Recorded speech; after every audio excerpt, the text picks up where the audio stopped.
Hey, what's up, everybody? It's your boy Siphon from Siphon TCG, and thank you guys for coming into my channel once again. I definitely do appreciate it. And today, we are doing our final podcast of the year. This is going to be our 2022 year-end review when it comes to specifically me. We're not going to be talking about everyone Flesh and Blood, but just talking about my journey and how I got to where I am right now. First, a couple of housekeeping notes. If you guys are watching this on YouTube, make sure you guys subscribe to the channel. Every sub keeps me motivated to keep pushing out content. Like the video, comment down below what you guys want to see. Your feedback is always appreciated. If you guys are on Twitch, when I stream on Twitch, go and hit that follow button. Subscribe whenever I get that button. Again, all I want to do is provide you guys content, and you guys can help motivate me to do that. We're here. We are here at the, I believe, 4th episode of This Pod's on Me. And to say that I'll be ending the year with a podcast, you know, if you asked me when I first started my Flesh and Blood journey, I didn't even really know I was going to be doing content like that. And to say that I've came out multiple episodes of podcasts, multiple CC analysis games, I be able to travel to all these events, stream some of these events, like, this year has been a total blessing to me, and I realistically could not be happier with the current state of Flesh and Blood, especially where I am currently at. Obviously, a few accolades would have been nice, but obviously we have the full year of 2023 to chase after those accolades. So what's the purpose of this podcast when we talk about year in review? So my Flesh and Blood journey has been pretty documented and talked about, but not as a whole, to where you can really see from my POV everything that happened. I might have said bits and pieces of it in other videos, or if I've talked to people in person, or if you've been along with me on as my teammates in Chill Coffee, you kind of know where everything started, how we got here. But for those who don't know, I'm going to be running it back for you guys. I'm going to be letting you guys know from pretty much point A to point B how we got here. And go ahead and sit down, relax, grab some popcorn, enjoy the music, and let's start. Alright, so for those who don't know, before I came to Flesh and Blood, I played Pokemon, Argent Saga, Yu-Gi-Oh! Magic. Played a high level at all those. Realistically only got to travel for Pokemon, Argent Saga, and Magic. Yu-Gi-Oh! Didn't really get to travel too much, mostly played locally. But when it came to Pokemon, obviously I competed at Internets multiple times. Argent Saga, I top 4 the biggest, LAN event they ever had, which was in Columbus. This is at least pre-COVID. I know they had like 1 or 2 events after COVID, but I think the game more or less died after that. And obviously, I did flourish on the online circuits where I actually blew up. But obviously, it didn't really amount to much because here we are. And when it came to Magic, it's hard for me to really gauge my time in Magic, because it was met with a lot of highs and a lot of lows. And the average person will say, "Well, yeah, it was pretty average, right?" But it's hard for me to really say it was average. Like, I got to travel to Las Vegas. I got to spend time in Vegas for a week with like some boys, and I made some memories I'll never forget. But when it came to actually playing Magic, it wasn't really fantastic. I think that might be like the big thing for all of them. Is most of the times I traveled for Magic, the event didn't go well, but everything outside the event went pretty well. I remember my first ever Modern event. For those who know what Modern is in Magic, first ever event. Never played a single game of Modern before in my life. Played Amulet Titan. Went to Apex Gaming in Ohio, and I started off 2-0, absolutely dominated. And round 3, all I had to do was get 4 wins, lock the top 8, easy. I go against Burn, a matchup I'm pretty. It was Burn, right? Was it Burn? No, it was a deck that relied on its graveyard somehow. I don't remember exactly what deck it was. But it basically, I get deck checked, round 1. Well, round going into round 3, and I end up. The judge ended up saying like my amulets were curled a little too much, and he can cut right to him. He only cut to him 1 time, but if I really want to be realistic, they were a little marked. I actually rarely opened up amulets. I opened up amulets very few times, even with them being curled. Obviously, I would want to be able to start with the amulet, and I didn't. So I don't really think the intent, and I do agree the judge doesn't really think my intent was to cheat. It was just I so happen to have marked cards. And I got a game loss. Shout out to the owners of Apex, who I believe a couple of them watched this. They ended up giving me their amulets from their personal deck, and I was able to rock out the rest of the tournament. I ended up getting 9th place. Unfortunately, if I just would have won one singular game, not a set, but a singular game, I would have top 8'd my first ever event, and uh, that top 8 would have been the freest thing ever. Like, every single deck that was in top 8, I had a good matchup to, except Infect. And the Infect deck I would have met in the finals. I had no way of fighting them in a top 8 or top 4. So then it would have been like, who's faster than who kind of deck, you know? And my aiming deck was very consistent. But that was pretty much the peak, was getting 9th at like a 75-man modern event, which realistically isn't great. I was like pretty much the average. Like I was like king average. If there was 8 rounds in the tournament, I go 4 and 4. If there's 6 rounds, go 3 and 3, 2 and 2, etc., etc. I would rarely ever be negative, but I would rarely be positive, and that's why when I was coming Flesh and Blood, I felt like it'd be just a fresh start, because the game was still relatively new at the time. I think Fab 2.0 just came out, or was in the middle of like its like big swing. So I thought there was no better time to get it. So when it actually came to talking about Flesh and Blood, I remember I think they had their Tales of our premiere event, and me and my buddy, who we both ended up falling in love with Flesh and Blood later, but at the time we were just talking about Flesh and Blood. Dude, they had to get LSV and the Professor just to promote their game. Dude, no, who would ever play this trash game? And dude, we didn't know. We just didn't know. Yeah, all we did was just talk trash about Flesh and Blood. I thought the game was horrible. And then there was a couple weeks in a row that some of the locals stopped coming to F&M. And then it was a random Magic event that we went to. The one says in Cincy. I don't remember the exact location. But I just remember me and my friend just kind of looking at each other and going like, this sucks. Like, playing Magic right now just sucks.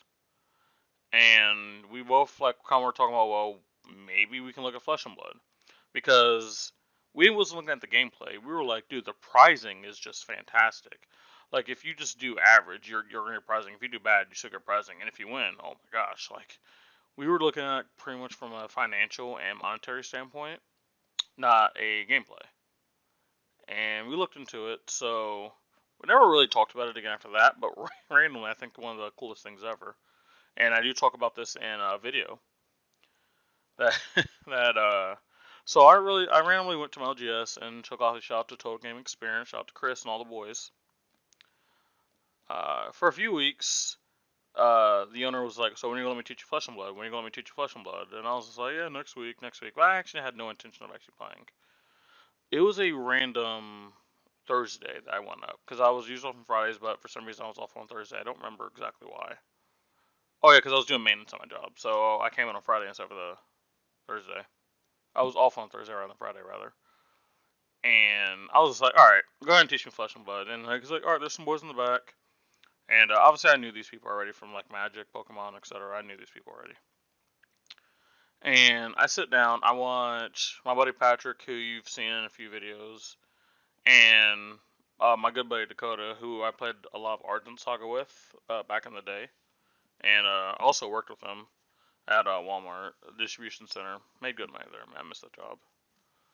And all I did was watch Dakota. He was playing Oldham. Throw an attack. Patrick block. I didn't really know the concept of attacking and blocking. And then Patrick was like, hammer for 6 or hammer for 4, and I'm like, wait, that's it? That's all this game is? So I was like, Patrick, let me take a wild guess. Hammer for 4, hammer for 6. He's like, yeah, that's all I can do. And I'm thinking, okay, nah, this game is trash. I was just like I remember like one of the first things I got told was like, you see this thing called Crown Seas? This card's absolutely broken. Best card in the game. I'm like, huh? what? It just cycles a card, and it like prevents one damage. What are you talking about? And I was like, Tunic, you just get like a free mana every 3 turns. And I got told it wasn't that simple. It was like everything I was seeing on the surface wasn't really reality. But obviously, I had no way of really knowing how everything was. So my actual first game, I played my buddy's Reinhardt deck. He was playing full power chain, full power chain. I don't remember if this had actually. I don't remember if this had Seeds of Agony, but I remember he said, "Yeah, I'm playing chain. This is pretty much like Dredge and Magic." So I was like, "Oh, okay." So yeah, he's like, "You have 2 hands." I'm like, "Okay, I understand." So I'm playing Reinhardt, and he pretty much breaks down what the intimidate mechanic is, and I'm just like, "Oh my gosh, this is busted! You can just intimidate me. I can intimidate you, and you can just lose. You just lose cards. Like, well, I get him back at the end turn." I was like, "That doesn't matter. I just get to do damage to you." He was like, "Yeah, essentially."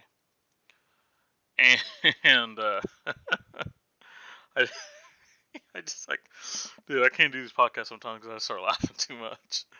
I enjoy talking about this stuff, man. I I just remember just absolutely not knowing what I was doing. Like he would explain to me how to attack, and I was like, okay, so I'm gonna play this Beast Within, and I get its effect, right? He's like, no, you gotta read the card, and I was just like, oh, at the discard. Okay, so I'm gonna discard Beast Within trigger. He's like, no, it only like, and he was like, no, it only gets the effects if it's discarded by another effect. And I was like, oh, okay. Somehow I actually ended up smashing him. Now I don't know if he actually let me win or if I just did the brute thing, because I don't really remember like popping off. I don't even think I played a single bellows and went crazy. I think I literally just played attacks. I don't remember how much I blocked. I can tell you like he guarantees that he probably had bad hands. He'll probably say that 100%. Like looking if he ever remembers. But it was a great time, man. So next thing I did was I went by the counter and I looked at all the pre-constructed decks. Now I didn't really know there was a difference between Blitz and CC at the time. Well, I knew, but like I didn't know that's what that was. I thought Blitz was like I don't know what I thought Blitz was. I just knew that I wanted to play CC because it was quote unquote the main format. It was pretty much like the standard, and I was like, yeah, I want to play that. So there was Levia, there was Bolton, and there was Chain. And I asked them what was the most powerful deck out of these. And they were like, "No, they're all kind of bad." And I was like, "Okay, but like, which one of these decks like can give me like the best opportunity to like get a full power deck?"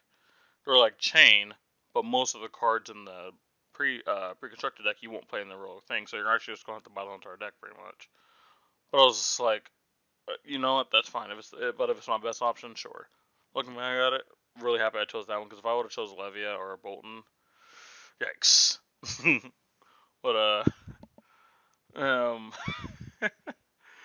it was a trip, man. Because I remember after hours, I stayed back with the shop owner, and he pretty much booked on the whole entire game to me, so I could understand more a little bit better. And I remember he played Odom. Now he's playing like full power C Blitz Odom, and I'm playing Dinky, fresh out of the box Blitz Chain, and I got my pushed in every single game. But I remember having fun, and I was just like, all right, yeah, it's just a learning experience. It's all good. I'm not too upset about it. So I took home my deck, and I remember going upstairs to where my buddy is. I was like, all right, hey, Michael, check this out, dude. So I actually learned how to play Flesh and Blood Day. I didn't even have a deck. He's like, yeah, I learned how to play today, too. And I was like, wait, huh? And he's like, oh, yeah, Caleb came by, and he showed me how to play the game. So I was like, wait, we both just learned how to play the game? Like, we said we were both going to learn how to play the game, but literally at different points in time without saying anything, we both learned the game independently. He's like, yeah. And I was like, oh, so do you have a deck? He's like, no, I don't actually have a deck. He's like, I'm going to buy a deck, though. And I was just like, oh, okay, well, you should hurry up so we can actually start playing. So next week, we go to our local LGS. And this is, I want to say, in the like April, May. All I know is calling Indianapolis happened already, so this is after March at some point. Like Everfest and all that stuff already came out at this point. And we were kind of getting an overview of all the Flesh and Blood decks. And I think I actually played someone else's deck. I don't feel like I played that chain deck. Maybe I did. It's honestly hard for me to remember. But my buddy, who was trying to find out what deck he wanted to play, because originally we both said we kind of wanted to play Briar, uh, and I'll kind of get into that a little bit later. But my buddy got told to play Prism, and they got to explain how Prism was. But he didn't know they were saying Prism, Prism. He thought they were saying prison, as in Prison. So he was a big stall Prism player. How about this? If you know what Modern is, he was a Lantern Control guy. He was one of the OG Lantern Control players. And get your collective booze and collective size out of the way. I'll wait for you guys. Yeah, I feel that way too. Yep, feel that way too. Trust me, I do. And he thought, oh my gosh, there's prison in this game. I'm gonna play it. He was kind of right and wrong. Funny enough. But he bought Prism. I think the next week. So I think that week he played someone else's deck, and I think I might have played someone else's deck because I really doubt I played that chain deck. But again, maybe I did. So we get back home the next week, and he has his Prism deck, and another buddy of ours named Zach also bought a Prism deck. So here's what it is: they both have full power Prism. I have Blitz Chain.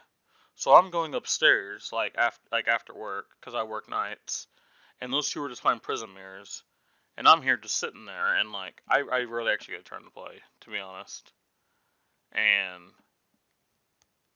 it was a miserable experience because they're literally just playing Prism Mirrors, which we found out were actually horrible. And every now and then they would ask me if I want to play, and I'm just like, sure, I'll play a game. I would get absolutely wrecked. And I was just like, alright, yeah, I guess it's done. Whatever. I played like a few games with Full Power Chain because my buddy ended up also buying Full Power Chain. But like I said, I was mostly just playing the decks I owned because I wanted to be able to play the decks I owned. I think for like a full month, I didn't win a single game. But I remember towards the end of the month, I went on this website called Fab Starter Decks, I believe it was called. And basically, it had every single Blitz deck and like an upgrade package for all of them, if you guys know what the website is. So I looked at all the sets, and Tales of Aura was my favorite set. And they had a Tales of Aura bundle, where you could get Briar, Oldhim, and Lexi. You can get their Blitz decks, and then you can get like upgrade packages for them. So I got that, and I converted them all into CC decks. And I officially had actual CC decks, not a random upgraded chain deck. I mean, also I still had it. And I believe I also got Viserai. I got Viserai, and I think I got one other deck. No, it was just Viserai. I'm lying. Briar was actually originally the hero I started with, which I told you guys earlier. And the big thing I really thought is the Earth version. Because I seen there was Lightning, there was Wild Lightning, some of Earth. And me and my friend both thought the same thing. That like, oh, if you're playing Lightning, you get a lot of go again, you can go really wide. But if you get the Earth, you can just block and like play like a mid-range control game. Again, we were extremely wrong, but for not the right reasons, if that makes sense. So we were just thinking you play the Earth cards if you want to be defensive, play the Lightning cards if you want to be offensive. Technically, it was you get to just play both. You get to play the Lightning cards, and then get to block. You get to do both.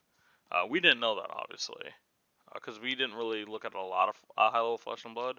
We kind of just watched like a lot of mid-lane content creators that were just doing like casual videos. Like honestly, I did watch a few big games, but obviously I don't understand Flesh and Blood at this point. I am just playing the game and learning like as I play. So like this version of Briar existed. I just didn't know it existed. The Oldhim deck I had was pretty much pure Earth, and I got a few ice cards. It was like Frostfang, Winter's Bite, Blizzard, and like I think like one other thing. I was playing like Rainbow Winter's Bite, Rainbow Frostfang. I was playing things like Steadfast, and like a life game too.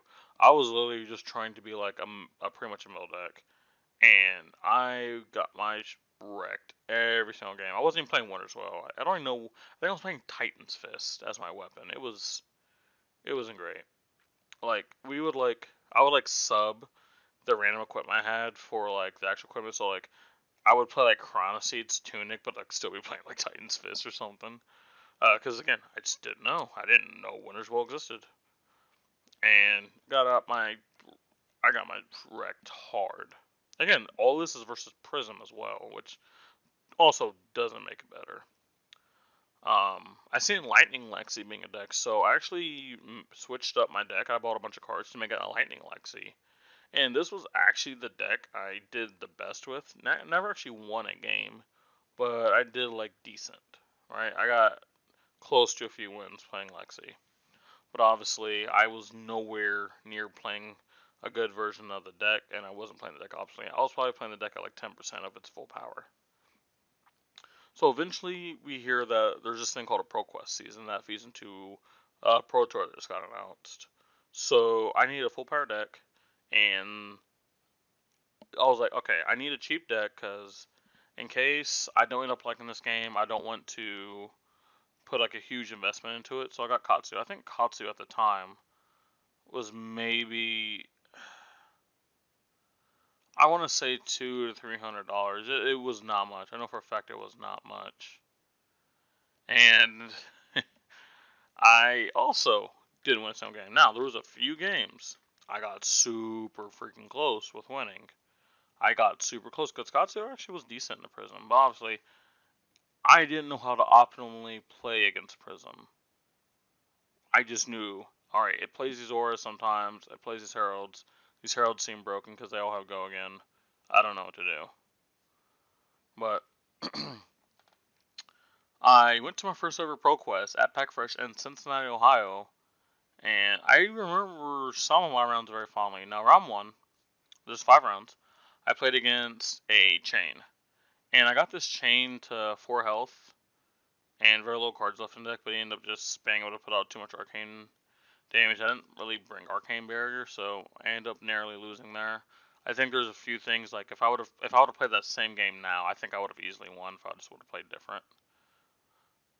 Next round, I played against a Starvo, and he goes, "Oh my!" Like round one, I'm like, "What do you mean?" He goes like, "Activates Trigger Starvo." I was like, "Yeah." He's like, "Crippling Crush," and I'm like, "Wow, that sucks, but that's fair." Next turn, I do like maybe 1 damage to him. He's like, "Oh my!" Oakenode Fused. Go again. I was like, "Oh, okay." Winter as well. Oh, okay. Next turn, Crippling Crush. This is literally all with Starvo activation, by the way. And pitches, I was like, yep, whatever. Winter's well, yep, He goes, wow, that is, I am so sorry. I'm like, let me take a guess. He's like, Oakenode Fused? And I'm just like, oh my lord, someone please just kill me. That was like my first ever experience with Starvo, and I was just like, I don't want to do this ever again. Thankfully, I'm at like maybe like 10 life, and I get to do like a really sick combo. I actually bring him down to like 20, I'm sorry. But that was just because he didn't block, and he goes, I'm not tricking Starvo this time, but here's like a CNC pummel, and I'm just like, yeah, And I swing back one more time down to side the next turn because I'm blocking out. Um, no, I'm sorry, I live a few turns because I'm blocking out, then I end up dying. And it was a very heartbreaking experience because it was my first time getting Starvoed, and I just couldn't play the game. Going into round 3, I faced Alevia, and I actually won this one. Now, secretly, always got told like Levia was like the worst hero in the game, so I was actually pretty confident the whole entire match that I could win. I had to like play it off for the crowd. I was like, oh man, this is really hard, but in my mind I was like, alright, yeah, I'm gonna eventually win. I just need to actually win. I think I still had like 15, 20 life when I beat him. It was a pretty easy game, if I want to be completely honest. Going into round 4, I I lost to want to say I either lost to a Starvo or I lost to. What did I lose to? I lost to something. I don't remember exactly what it was. I do remember it was close though. And then going into round 5, I got a bye. So technically, I went 1-3, but we got 2-3 because we got that bye. So we take the W whenever we get the W. And that was my first ever tournament. And I remember it. Even though I did bad, I had a great time. Because mind you, I maybe won a total of like 5 or 6 games in the last like 2 months leading up to this. I can play testing, and for me to win 2 at an actual official event, I take that 100% of the time. And after the ProQuest, I fully decided to build full Power Briar because I watched my friend on Prism get dealt 120 damage by a Briar. He was it was a Force of Nature channel, my heroic turn, and my friend had 3 no blocks in his hand, and it was crazy. No, obviously he didn't actually do 120 damage. He died way before that. But my my friend just told the guy he can just see how far he could go, and he was able to do 120 damage. It was absolutely sick. But the request is still amazing. But yeah, I decided to roll Pool Power Briar. Really cool thing is I don't know if he's the owner or just the guy that kind of runs the events. But he was like, "Hey, you told me you wanted to play Briar, right?" And I was like, "Yeah." And he's like, "Here, you can play test my Briar deck." So I got to play test my Briar deck versus my buddies Bravo and Reinar, and I won the first game, lost the second game because the buddy was getting coached, and then I ended up winning the third game. I was like, "Yep, definitely gonna build this." I did also buy some Ranger cards. I bought like my expensive Ranger cards, like 3 of a Kind and stuff like that. The only things I didn't really have was New Horizon, um, and a Tunic. Oh no, yeah, I didn't have a Tunic at this time.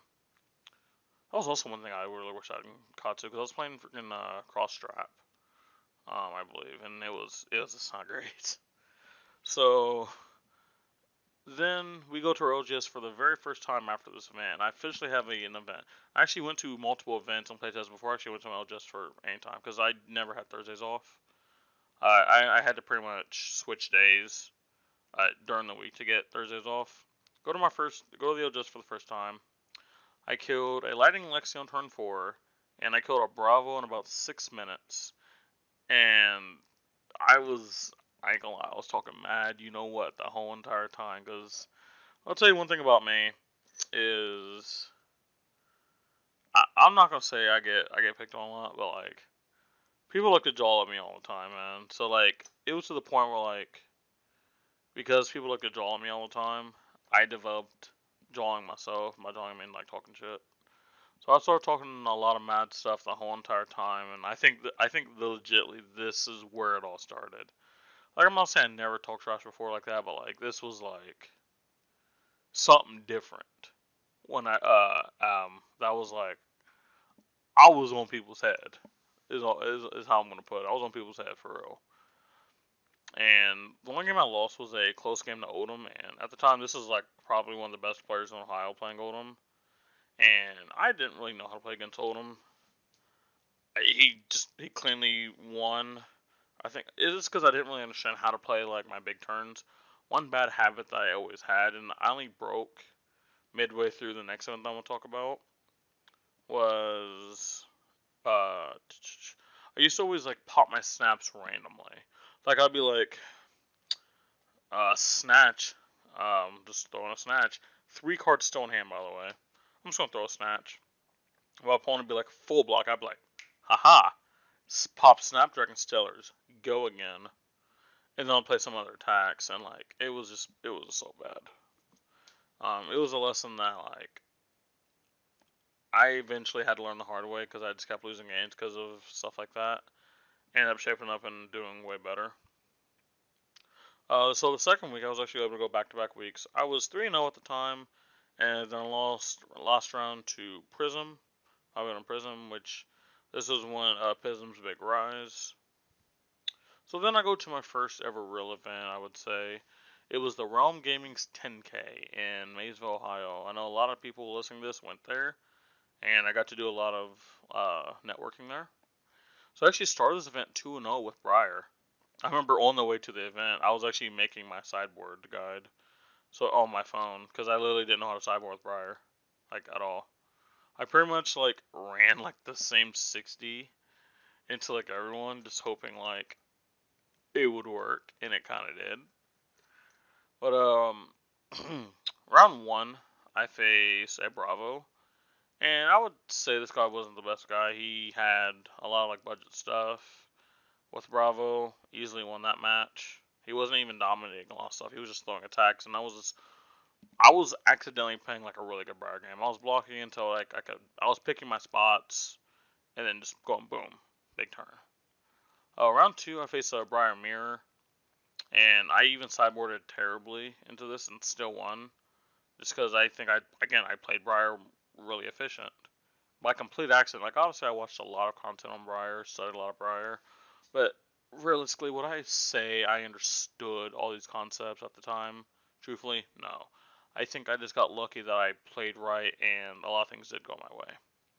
So after this is like the infamous time where I yell, "Yep, bring on all the prisms!" Like I had people watching me. I'm talking mad. You know what, bro? I'm like, give me every single prism. I'm gonna smack every single prism. No prism has a chance against me because Briar was really good in the prism. And I proceeded to get 36 0'd by Travis McDaniel. I always told people it was Dallin Mack, but now that I'm remembering, Dallin Mack was just sitting next to me. And I was talking to him. Well, it was Travis McDaniel who ended up I think making the finals of that or making top four. I don't 100% remember which. This is also the term where the Coral Briar got unveiled and got put on the map. I was actually thinking about building that version. But kind of going back to the actual tournament, so I'm 2-1 at this point. But I'm like, all right, you know what? I'm still 2-1. I was at table. I started at table 8, went up to 4, was at 3, went down to 6. So at table 6, I faced Logan from Flesh and Pod. He was on Katsu. I was like, dude, it's freaking Katsu. Katsu sucks. This is where I found out before this one. Katsu ended up sucking. So I was like, oh, this is going to be the easiest game ever. Got absolutely clapped. I wasn't properly playing against him, so I knew how to play Katsu. I didn't know how to play against Katsu, and I was letting him get massacres left and right. I do also think I got a little high road, but all in all, like I obviously still would say he played better. Shout out to you, Logan. And then I'm also Dorinthia. So at this point, I'm 2-3. I start off 2-0, and now I'm 2-3, in danger of not even placing and getting any money after being on top of the world at table 3. I end up destroying Melody. If you guys know who Melody is, she was on Dash. And I had a massive Force of Nature turn. Without even channel, just literally just Force of Nature. And ended up 3-3, cashing out a big 60 bones. First time cashing out a Flesh and Blood event, I think we obviously will take that W. And I think the big thing from this event was, I think this was a massive level up moment for me. This is when I really like understood like how Flesh and Blood was meant to be played, and like this community. I am really glad this was my first big event, because I think if this wasn't my first big event, I wouldn't have taken away the lessons I would have taken away. I probably just would have been like salty or something. But because I was still learning and a lot of things happened the way it did, I took away a lot of positivity from this event. And I recommend a lot of new players go to very big events, especially when you're new. Don't be scared. Just play.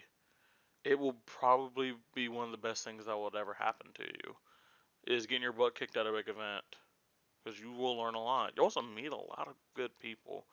Obviously, every now and then you can see some bad eggs in the community, but like every community has its bad eggs.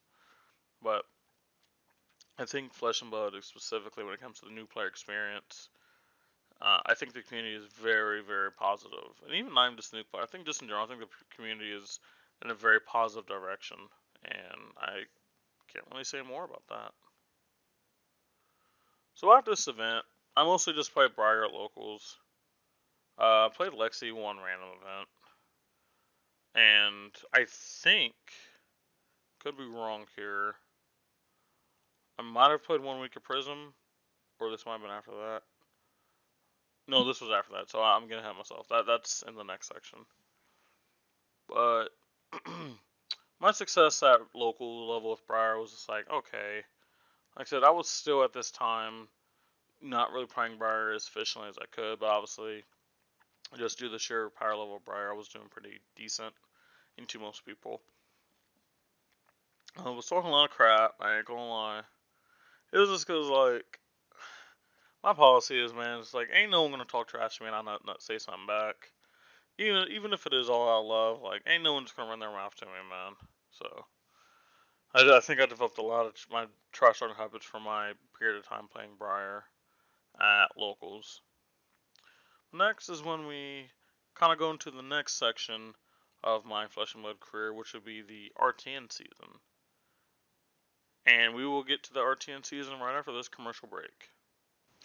Hey, thank you guys for watching this part of the video. If you guys could do me a real quick favor before we get to the rest of the video, go ahead and, hit that sub button down there, hit that like button right there, and there should be a comment section right there.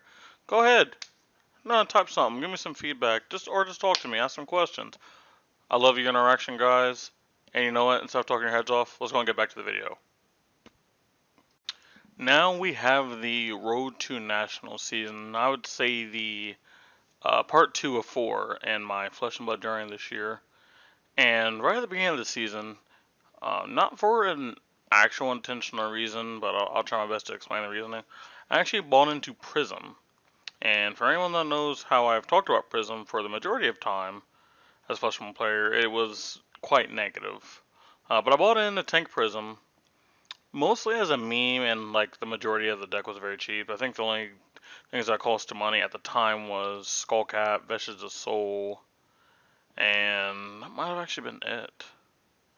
But the majority of the deck was like very, very cheap. And Footsteps, of course. That was the three big pieces. But I think the main deck I actually had, and I bought it as a meme because I was like, "Hey guys," because I had two teammates that played Prism, and I was like, "Hey, we can all three play Prism." Wink, wink. But I realistically had no actual intention of playing Prism, and for those when I talk about big regrets in life, at least when it comes to Flesh and Blood, right? I think probably my biggest regret was not actually playing Prism more than I did. Spoiler: I only played Prism a total of 3 weeks, total, when it comes to actual events, and it was 3 LGS events. And as much fun and as much success I had at those events, and how the Prism playstyle is kind of up my alley, I don't know the reason I never actually played her. So like at the time, I was like, well, I didn't play her because she was like the popular deck. No, that's not true because I usually always play a very popular deck. Well, the deck was expensive. Well, I had pieces of the deck that I could have easily borrowed or bought. Uh, well, and I was like, I kept trying to make excuse for myself, but like realistically, I didn't actually have a reason not to play Prism. I think I was just a little bit complacent at the time, and I wanted to like try to win without playing Prism. But definitely looking back at it, I should have played Prism, and it kind of makes me sad because I missed out on I think a lot of success and fun that I would have had. But yeah, played Tank Prism for a bit, but it was mostly at the locals. Never actually played an actual event. So the first Road to Nationals event I went to was at Epic Loot in Dayton, Ohio. Some pretty good players there, and this was the first event with Uprising being legal. The actual 10K that we went to was actually after Uprising, but it was requested by the organizers that Uprising not be legal, and LSS did oblige, which was, I think, correct. Well, we did use the LSS ban list. Because Starvo and Chain both actually LL'd. Um, right at the 10K that I was talking about. That is something I did forget to mention. But this was the first like big event with Uprising, and I played Briar, and I think at this time I actually started to doubt myself as a player, because at this point I think I had enough reps with Briar in particular that I should have had more success. I should have had a breakthrough at some point. or at least more consistency, and I wasn't getting that. There was a lot of times where I was just losing, and the deck just, I would just look at the deck and be like, I physically couldn't play the game. I was just drawing for non-attacks. I remember one time in this um, event in particular, I had a Sonata Arcanix in Arsenal. I had drew 4 blues, and I was like, surely I have to hit a bunch of stuff and be able to have a good turn. I hit 1 card. I pitched 12 mana and got 1 card. And I think that was probably like the biggest like hit to the pride I've ever gotten. Because I think I just went like 2-3 or something in that event. It was just bad. Because I think if there was any event I should have had success on, it should have been that one. A lot of people were trying out decks, and I was playing a deck that like I knew, and just it kind of broke my heart. And on the way home, because my buddy actually top 4 and got his invite to nationals. I actually went ahead and rode home with him inside the person that I rode home with. Rode there with rather. And we had a big talk, and it was mostly about me, and I was really tired for half of it. I want to be completely honest with you. But the basic premise of it was I need to play a different deck because I'm being held back by a bad deck, a very consistent deck, and I've never had success playing Briar. Now, I honestly, not on the outside but on the inside, I had a lot of pushback to this. I personally felt it was my play that wasn't up to par, and I still stand by that to this day. Now, yes, does Runeblade have some inconsistencies? Yes. But I don't think that you can deny the success that Runeblade as a whole had, and still has in Flesh and Blood, and then just say the deck is bad. I definitely think there were ways I could more optimally have built the deck and played the deck, and I just wasn't doing that. And because I didn't really want a big argument or to appear stubborn, I ended up switching to Lexi. So I retired Briar and picked up Lexi, a deck that I kind of already played a little bit, but I wanted to at least try to flex my muscles in that and see how much success I could have. And I kind of had less than a week to prepare, most likely, so I had to do a lot of stuff on Flat Table, because at the time, Telshar wasn't really a thing. It's don't believe it was. I think it was still Fable 9, and it was like really clunky. I was playing a lot of I played like a lot of TTS, but mostly on Flat Table. Flat Table allowed me just to spam a lot of games and pretty much just Goldfish. And because I wanted to just play the deck at a big event, I didn't play Briar. So this was my first ever actually streamed event. If you guys actually watched the stream, it was on my other channel, but obviously posted on this channel as well. And this was the first time I got a little bit of love, because obviously people are like, "Oh, someone's streaming Flesh and Blood. Hey, let's help him out. Let's give him some love." And it was pretty cool. I don't actually remember my record off the top of my head. I honestly don't. But I just remember I did worse than I expected to for how well I played. And this is not me being delusional, because I remember, I think I might have made an Art of War episode on one of those games, but I know I watched the whole entire stream back, and I remember this was after a while of still studying Lex afterward, and I actually stand by most of the plays I made, at least the plays I could tell, and I could understand where I was coming from with most of the plays. I just think some of the things just didn't go my way, like the Iyslander game in round 1, like, at the time, we really didn't know how to play against Iyslander, and I kind of just lost that one. Even though, like, now that I actually watched the game, I think I actually did play it correctly. It's just Iyslander was and is powerful. The Prism game, the Prism matchup, I did the best I could in the Prism matchup. And then I got, like, I think against my teammate was on Droma. I think this was like round 3 or 4. I was absolutely clapping him. He was upset. I think I was at 40 still, and he was at like 20. And then he plays Tumultai, blows up my New Horizons, blows up my Arsenal, and I pretty much get sent to the Shadow Realm, and I can't really play the game properly from there, and I just end up losing. And that was just a heartbreaker. And then I remember in the last round, I faced my buddy again on another one. He was on Dorinthia. I actually ended up winning that game. Played very, very cleanly. Didn't make a lot of mistakes. Played most of my turns very optimally. Also at a reasonable pace. And things like that, what makes me upset, because I feel like I played pretty cleanly most of the games. It was just some things just didn't go my way. But at the end of the day, it's a TCG. Something like that is just to be expected, and it is somewhat unpreventable. Especially playing a class like Ranger, you just have to accept that sometimes the game is out of your hands. Even though I don't, in most games I wouldn't traditionally say that I do believe in Flesh, but there are some times where your hands just cannot correctly line up to most things, and I think Ranger has that issue a lot of times. This is also where my YouTube channel I really started to make content more for Flesh and Blood. I didn't really grind like I really wanted to. Honestly, it was due to being able to make it to events and just really ideas. One of the big reasons why I didn't post a lot, and I sometimes still don't post a whole lot, is because I want a little bit more credibility behind my name before I can really push my content in the direction I would like. So me, I want to be a competitive plus one YouTuber, focus on like the pro scene and like improving people, right? I didn't really think that people would take me serious if I literally just did bad at every single event, or even did like mid. I needed like a top 8 and a win, or at least to like absolutely dump on someone that's like known. Like I needed some form of validation in my eyes to really be able to push my content.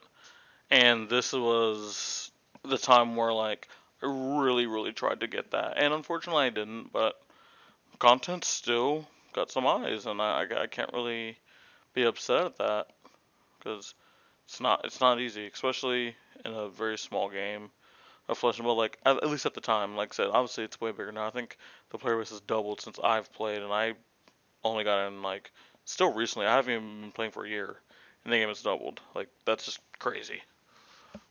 I don't know. Yeah, I'm overall happy where my YouTube channel is sitting. I definitely think that my idea to pretty much start from scratch. So I actually had another YouTube channel with videos with lots of views and like 300 plus subscribers, which is not a lot, but I could have just pretty much translated that to a YouTube channel, and it would have looked like I was doing better than I am. But I pretty much decided to use my burner. It's not really a burner YouTube channel, but it's a channel I made exclusively for TCG content, but stopped posting on years ago as my Flesh and Blood channel. And any growth I would have gotten, it would pretty much would have been from like the bare minimum. Like I think I had maybe I don't even know if I might have had 10 subscribers on that channel. I don't know. I know I've at least gained 30 to 40. I know that for a fact. So like I had to have at least been there, I guess. Could have done that simple math in my head, but it didn't. But I think the growth. I think the growth has been pretty good. Hopefully for 2023, I stop being dumb and I just grind.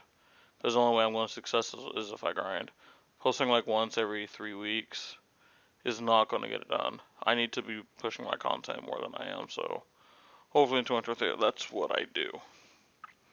So right at the end of this RTN season, I actually ended up picking up Boltyn. So the story of how I actually picked up Boltyn is it's pretty funny. A lot of people don't actually know how I ended up picking up Boltyn because I never really talked about it. Like I told most people how I picked up most characters, but Boltyn is a hero that I exclusively never really told anyone why. So let me tell you why. Obviously, Boltyn's not a very popular hero. It's past its time of being like a premier combo deck. The deck is pretty much dead at this point. But people like Josh Lyle was trying to keep the deck alive, and I seen some content on it. I thought the deck was cool, and at this time, funny enough, I was looking to build a few different decks, and I was looking also for graded equipment.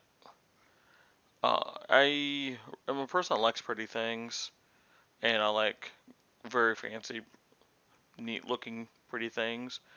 And I went on eBay, and there was this Boltyn 9 out of 10 Boltyn that is actually sitting right next to me.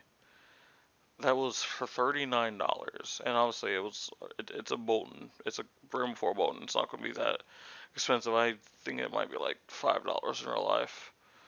But it was a great 9 out of 10. I was like, I love graded cards. This is a great opportunity. It's pretty cheap. So I ended up buying the Bolton, and then end up looking up. I was like, maybe I can actually like play the deck. And the deck was like sub $100, which I think was absolutely insane. So I was like, I'm just gonna go Bolton. And it's a combo deck, which is also up my alley. So I ended up buying the Bolton deck pretty much outright. I don't think I had to sub anything. Yeah, I had the whole entire deck. Now this was pure combo Bolton. This wasn't Raiden Bolton, which to this day I still think is a bad deck. And I think I'm gonna hold that sentiment for a long time until proven otherwise. But yeah, played Bolton.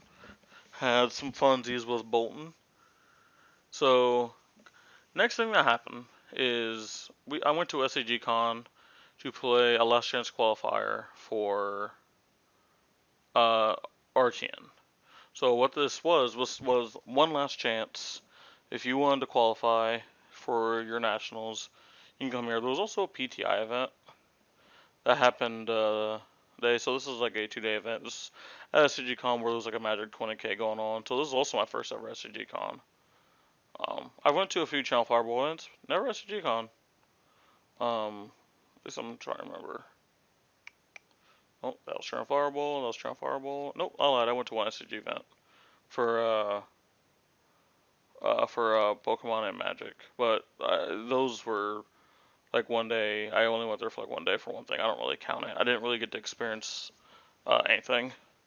But I played Lexi in the LCQ, and the reason why is I felt it was my best chance to actually win, or at least top 8.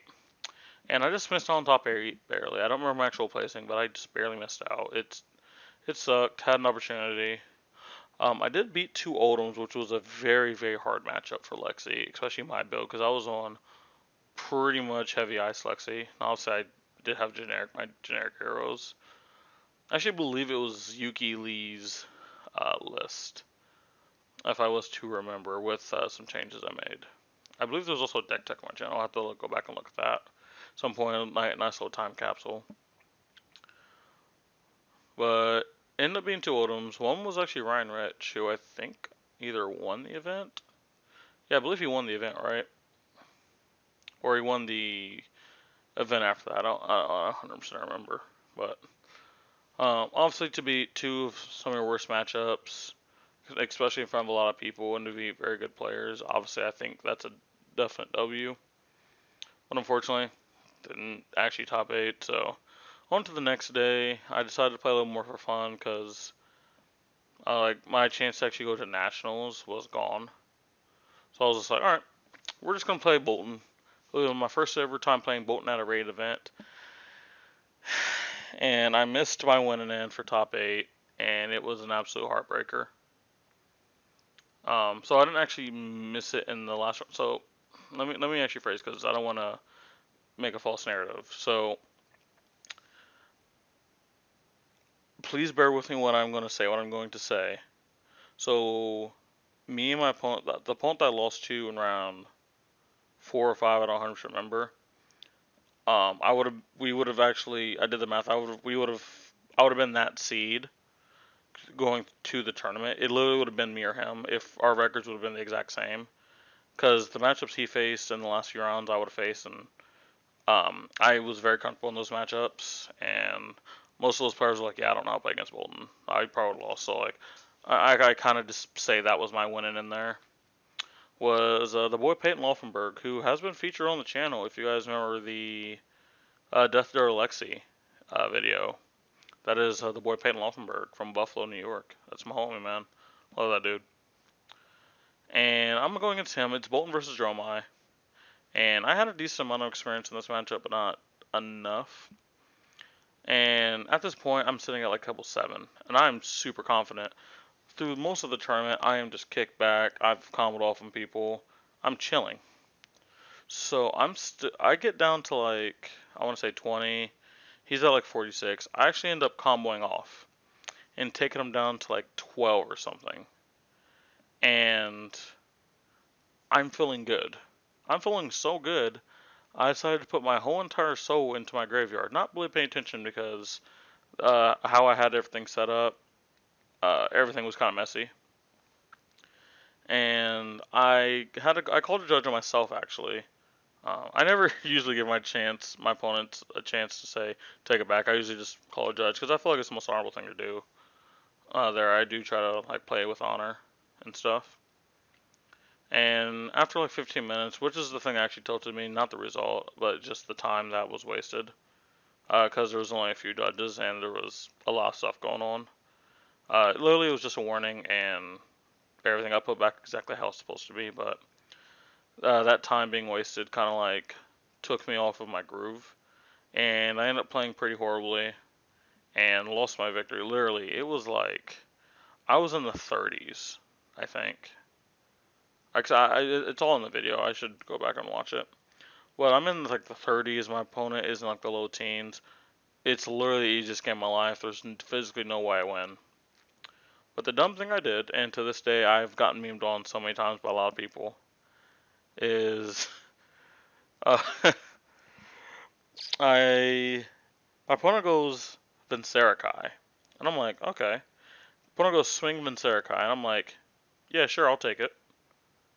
For literally no reason. Because in my mind, I'm thinking, he's at such low life, he's going to have to start blocking soon, and I can just kill it. No. Because I'm thinking, with my pitch stack, I have all my take flights, I have my Celestial Cataclysms, just attack them, the game will eventually end. If I have to kill a dragon, I'll kill a dragon, it's fine. So I get hit by Vincerakai, that's a big chunk. He blocks out most of it. I importantly do kill his dragon though. Opponent drops another Vincerakai, and for some reason, I take it again. So the big lead I just got myself in health, I have now taken 18 plus damage. Just with those two cards, because he had other cards on the field too. I lost so much momentum that way. And it was to the point where I made the game unwinnable for myself just by playing bad. Because if I keep that high health lead and I just wait on my pitch deck, that was soon to come. Because the big thing about the Boltyn combo is if you pitch deck correctly and you're banished a lot of stuff off the top of your deck, you actually reach your pitch deck very fast. And I knew how close my pitch deck was to being there. And all I had to do was wait. Opponent would have ran into, I believe, Take Flight into Celestial Cataclysm, into next turn Celestial Cataclysm, Bolt of Courage, and then I think there was one more beacon in my deck still. I don't remember where that particular one was, but there was still one in my deck. My opponent physically would not be able to like win if I just reached my pitch stack. And I just played suboptimally, and I absolutely paid for it, and I lost. And like I said, just looking at how the tournament would have played out, would have played Phi, which I would have beat. Then it would have been top 8. And my only bad matchups in top 8 were Icelanders. Were two Icelanders, and it was the two premier Icelanders in the world, I believe, at the time, which was Mezzo and Levi. They were on the opposite side of the bracket of me, so I could have only meet them in the finals. Actually, maybe I would have. Yeah, it would have only been the finals. And like at that point, as long as I get top 4, I get a. I think top 4 got a PTI, or maybe only top 2 did. I don't. Again, it's been a couple months. Either way, that would have been a top 8, lots of money, prizing, and dude, freaking Boltyn, dude, I would have went down in history if I would have top 4'd with Boltyn. But I let my sloppy play and my mind get to me, and I paid for it with the ultimate price of missing on another top 8. And to this day, that tournament haunts me. It haunts me just as much as like my first ever modern event for Magic. Like these two events are events that like I actually still to this day lose sleep over. And like usually with most things in life, I rarely lose sleep over things, but like those are two events that like I absolutely know one small thing goes different, and like the whole entire experience is different for me. And like that success that I've been gnawing at for a while would have been achieved. and hopefully those experiences end up turning out positives, and I use those experiences to fuel me. But that's how that event ended.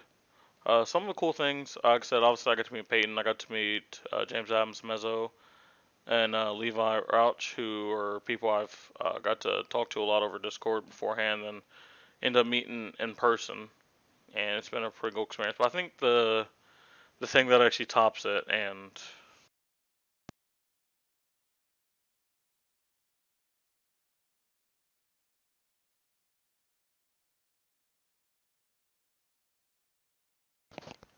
alright, ladies and gentlemen, I do want to apologize. My headset just died, even though it's been plugged in for 2 hours. I don't know how that one happened, but I think the pinnacle of this weekend, like the absolute piece de resistance, was meeting Sam Nando. And so one of the big things when I first started playing Flesh and Blood and when I got into Briar was actually Sam. I watched all of his matches like 14 times once I was going to play Briar. I've had watching him play Briar, calling Annapolis and getting top 4. And he was a person I looked up to a lot, and obviously I was a big fan of his. And the funny thing how I met him was I was at the Midmax booth, and I was just talking to him. Didn't know who it was because he had the face mask on. And I was just talking to him. I don't remember what he said. Oh no, I was talking about Icelander. And he was like, "Oh yeah, me and Levi, we play, we played the last one." I was like, "Oh yeah." And then, oh god, I'm trying to remember exactly what was said. I said something, then he said something, and then he was like, "Yeah, when I did the Briar deck," and I was like, "Huh?" He's like, "Yeah, I'm Sam." And I was like, Sam Dando." He's like, "Yeah," and he like took his like hoodie off, or like his top off, and like pulled his mask down, and like I seen his face, and I was like, "Wait, you're Sam Dando, like Notorious B.O.T., the People's Briar, Ellen DeGeneres." He's like, "Yep, that's me," and I got so much crap for it from my friends. I'm gonna put the way they put it, right, is they said like, I don't want to go into details, man, but like it was pretty bad. They said that like, I'm just gonna be completely blunt with it. F it. They said it looked like I had an erection, and, and I couldn't stop smiling and like looking at them. And they said like I was like a kid in a candy store, and I'm like, all right, now obviously like, first of all, I was not rocked up. Let's go ahead and nip that in the bud right there. That's just them being weird. But it did make me laugh though, because if I was on that side, I probably would have made the same type of joke. But I was definitely like smiling. You can just tell because I was had a mask on, but you could just tell I was just like starstruck. It's because like put it in your shoes, right? Let's say you're a basketball player and you watching like LeBron James or Carmelo Anthony. Like they're like you watching them is the reason why you wanted to play basketball and go to the NBA. And like you met them like at some point, just like randomly at an event, and they were just like, "Yeah, hey, I'm LeBron. Hey, I'm Carmelo. Hey, how you doing, man?" Like, how would you feel then if like you're pretty much the person that you've idoled, you met like in the most casual way possible? Like, I think a lot of people probably would have been in the same in my shoes too, but like, I think the thing that separates me is like, I put a lot of I put a lot of into the people I look up to. Like, I put a lot of stock in them. And to meet Sam, of literally all people, at the most casual point, and for him to be so cool and I talk to me, because like throughout the whole entire event, because I met him like, I want to say at the end of day one and the day two, I talked to him like after every single round. He was like rooting me on. He kept like checking on my matches with Bolton and all that stuff. He actually encouraged. He was very encouraging. He was one of the reasons I did well because he kept encouraging me to keep going. And it was just like meeting him, man, was just it's a moment I'm not gonna forget because he's pretty much the reason why like I was able to start taking Flesh Blood serious, because him and Levi were actually putting out content that could absorb in a very healthy manner and can improve. And well, like I said, we'll never ever forget that experience. One other person I networked with was Jordan from Flesh and Pod. Good man. And Jordan, I know you're listening to this. Bread literally is the most useless thing ever. Um, this is not like an opinion. This is literal fact. All your arguments about bread being like the most OP thing ever, you can't actually back up with the data. You're like, oh, you can put bread with everything. Everything goes to bread. Everything's made out of bread. You know what's not made out of bread? Water. Yeah, yeah, yeah. You know the thing that you kind of need to live? Yeah, yeah, yeah, yeah, yeah, yeah, yeah. Yeah, tell me how much bread's in water, and then you can get back to me. If someone in the comment section can tell me how much bread is in water, I'll do a giveaway. But yeah, I know for a literal fact, there's no bread in water. Bread sucks. But like I said, obviously linking up with him, and he actually gave me the nickname the People's Bolton.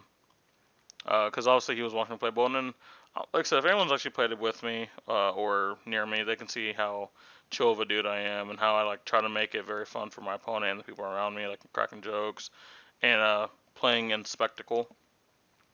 And he called me the People's Bolton, and it's a nickname that stuck for a while. I think the reason why I'm not called that anymore because I don't play Bolton anymore, dude. I'm just tired of losing Bolton.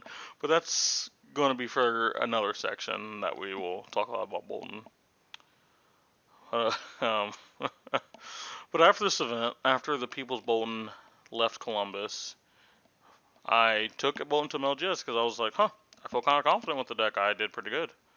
Let me see how this thing goes. I didn't even know. So, for those who know, Iyslander is one of the heroes I wanted to play for a long time whenever she was in Blitz. I was just waiting for her to be available in CC. And when she actually became available in CC, I did my best to complete the deck. Financials were kind of stood in front of that for a while. But when I was talking to you guys about when to buy a bunch of equipment and grade stuff, it was all for Iyslander because I was going to full out the deck and I was going to cold full out the deck, grade out the deck, whatever I could. And I actually got a cold full Waning Moon by complete accident because I didn't even know that the week I went undefeated with Bolton, which was hard as heck because I beat a Dromai, I beat a Bravo, a Phi, and I beat an Odom. I think I beat an Odom. I either beat an Odom or a Ranger or something. I don't 100% remember.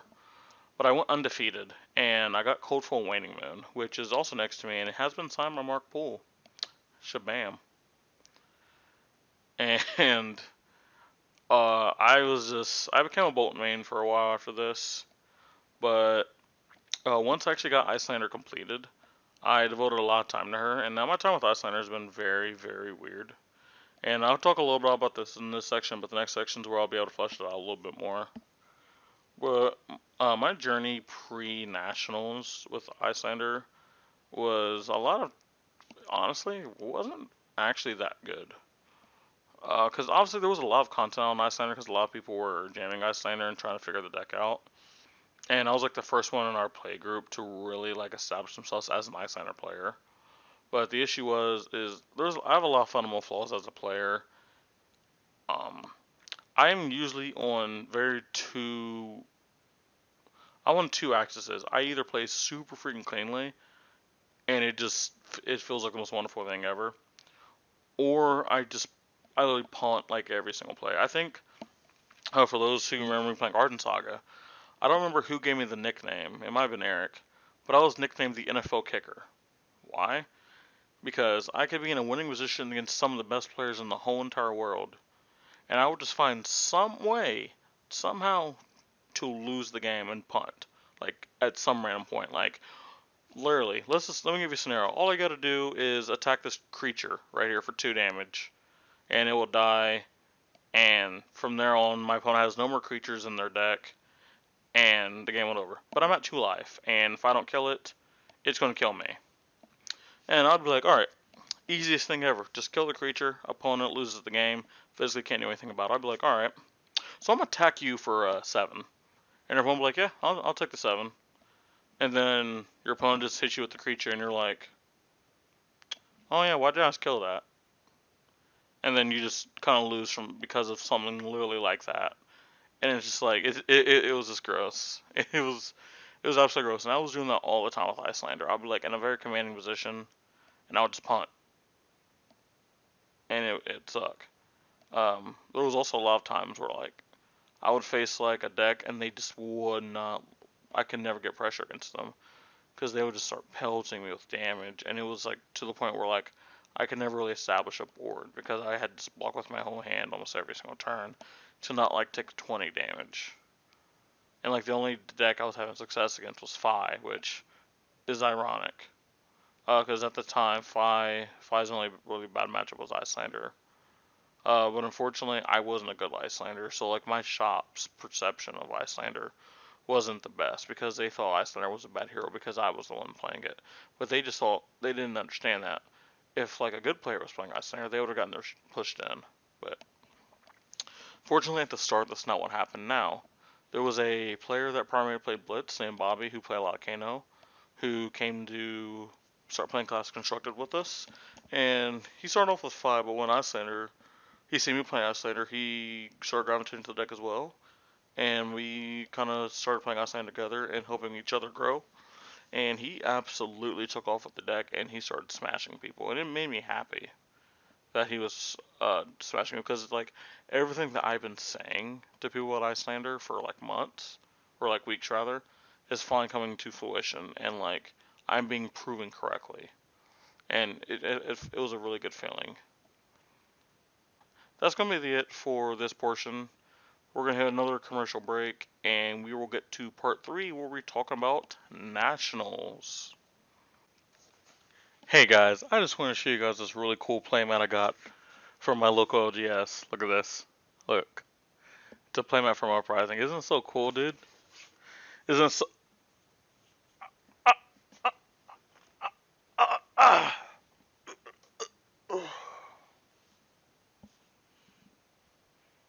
Greetings. I am Overlord Isaac. I have now made complete control of this body. That fool can keep me out forever. And the only way I'm going to let you release him and back into this world is if you go down in the description of this video and try out Inked Gaming.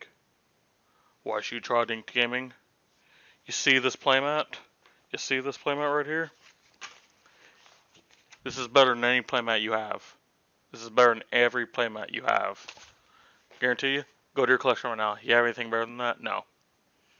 And you get a discount? Come on. And plus, you probably want Isaac back, right? You probably want him back. I mean, some of you want him back. Actually, none of you want him back. Okay, how about this? Just, if you want him to go away forever, link in the description. And we are back for part 3. First of all, I was going to say, if you guys are still here, hopefully you guys are excited for that giveaway and you guys are going to participate in that giveaway. And here we go, part 3. This is Nationals. Now, this is going to be technically one event, but this, I think, requires a whole section because there was so much. This is pretty much what my year technically culminated at, right? Because this is the last major competition that I would for sure be a part of unless I somehow qualified for Worlds. So talking about Nats, obviously I did not qualify for Nationals. I only played in 2 R10s, did not top any of them, and missed out on the LCQ. But I still went for the calling and the experience. So in playtesting, I actually decided very early I would pile Iyslander. I needed to play her. I had to play her. I loved her so much. For those in my playtesting group, they'll test how much I talked about Iyslander, how much I studied Iyslander. I really, really wanted to play her. There's so many times I regretted not playing her once I actually got the full deck. And I said, no, there's no way I'm not going to play her. But unfortunately, after a lot of playtesting and losing very, very consistently, not every game, but like I would say a large amount of the game, I actually did lose. I ended up pulling back, and like the reason why I did is because when I told my teammates when it comes to deck choices, I feel like you have 2 options if you're struggling with playing multiple decks. Option number 1, play the deck you have the most confidence in to win with. If you have one last tournament for your life and you must win, what deck would you play if you were able to play it? Like, what is your comfort pick? What do you know you could play in any scenario and do well with? Or option 2, are you looking to improve? F the results. Go there to improve. Be able to say whenever you walk out that you were better than when you walked in. And I actually felt like I wanted to do well in the calling, so I played Bolton. I actually made that final decision the night before the calling because because of everything I've said before, right? I don't really regret this. I felt like I also partially had a name to uphold, right? I became the People's Bolton. I have Bolton with me. Why would I play another deck if I'm the People's Bolton? And also, like I said earlier, I didn't really have the confidence on Icelander, even though I put a lot of time and reps into her. So, getting into an actual Nats itself, right? The drive to Nats was 6 hours for me. We were in southern Ohio. Like I said, it took 6 hours. We stopped on the way there. Stopped at Denny's. First time actually having Denny's. Denny's, honestly, was pretty good. I think it was like $10. And I think it was all you can eat breakfast buffet. And I actually spent like the first 20 minutes in the in the bathroom on my phone. I have like a really bad habit of just going to the toilet, not actually needing to use the restroom, and just on my phone. Even if I use the restroom, if I'm in the bathroom for 30 minutes, 20 of them was me sitting on my phone doing nothing. But I ended up getting out like midway through everyone eating. I absolutely enjoyed the food, needed the food as well. Because all I had was like some chips and like 6 bottles of Prime. By the way, this stream is sponsored by Prime, even though it's definitely not. But once we actually got to the house, it was a pretty good house. It was a 2 bedroom, 1 bath, a pretty decent sized living room. There was 2 fire pits in the back and a nice little activity place. Pretty nice kitchen too. Obviously, if you guys watch some of the vlogs from that, you know what the house looked like. Very good house. Would definitely stay in the house again. Now here is where the first dilemma of Nat started, and this would say a lot about my weekend. So mind you, after a very long drive, I think I left my city at like 4 or 5 a.m. And I mind you, after a long drive, you know what the first thing I did? Argued with someone about how everything was going to be, the beds were going to be settled. So mind you, there was actually a total of 3 beds in the whole entire place. Now this is not counting anything in the living room. And on the way up, we decided Caleb and Michael would get a bed, unless Caleb wanted a bed by himself, because he was technically the person paying for all this. Obviously, we paid him back, but he still paid the majority of the lump sum. Then me and my buddy Dakota were going to have a bed, and then we were gonna go from there. I believe there were, if we did our math right, obviously there was a trundle bed which could have fit one person. Me and Dakota wanted one big bed, and then the other 2 people or 3 people. Was it 2 or 3? Yeah, it was 2 people could either share the bed or one person gets the bed, one person does whatever. But somehow, some way, I don't know how this happened. I mean, I know, and he knows. My teammate Michael, I'm gonna be talking some smack about you, so go ahead and get ready. I love Michael to death. I love Michael to death. That's my boy. But he has a habit of being a little selfish sometimes, and I am a little bit just a lot, and just saying, well, I'm just gonna do what I want to do. Love him to death. He has that really bad habit, and it gets under my skin sometimes, and he'll tell you like I've screamed at him, cussed at him, like I've done a lot of stuff to him, and I still love that man, dude. But we get there. Oh, all right, Caleb. So since this is your house, you get first pick of the bed. He's like, all right. He picks the bed with. He will say he was willing to share with someone. But mind you, he's a big dude, so we would have needed a not big dude room with him. At least we perceived, because like the beds were big, but most of us were kind of tossers, so like we would have needed a person that could have at least shoved a little extra room. But he takes the master bed that's in the room with the bathroom. So then, other dude says, Michael says, well, I'm just going to take the trundle bed then. And I was just like, oh, well, secretly, I was actually going to take the trundle bed. But obviously, like, before I could even say anything, Michael just did that. He was just like, well, I guess I'm taking the trundle bed. And I'm just like, but this is literally what we literally already decided this. Because we actually knew exactly how the house looked because we got pictures, so we knew what beds were there and how big they were. So literally, on the way up and before, we knew exactly how the beds were going to be decided. Everyone was like, yeah, it's fine. When we get there, complete 180. So now you have Caleb getting a bed to himself. And honestly, he's qualified for that. He's the large shareholder. He did all the gas. He drove here. You know what? He wants that bed. I was like, he can have it to himself. That's fine. Michael, I'm flipping you off. I hate you. So now there's only one bed left in the whole entire house, and there's four of us. So you can kind of see the issue that's coming up here.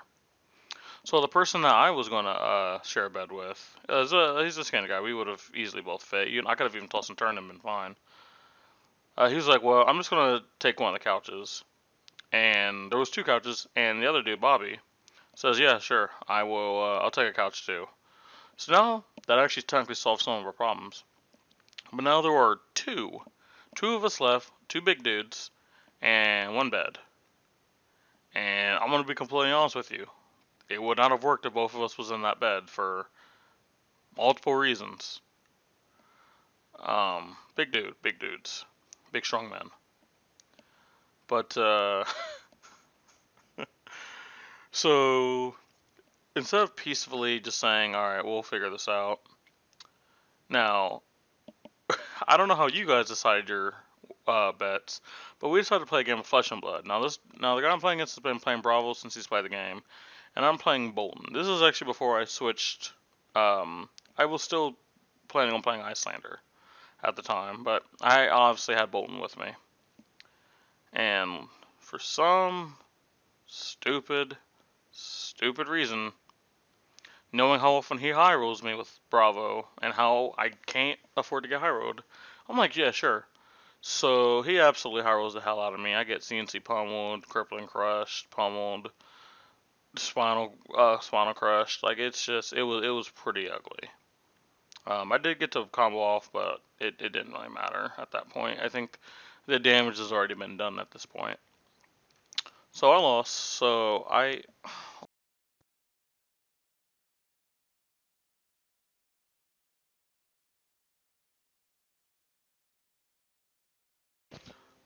Alright, sorry again, my headset decided to die yet again while plugged in. I'm gonna need to get a new headset.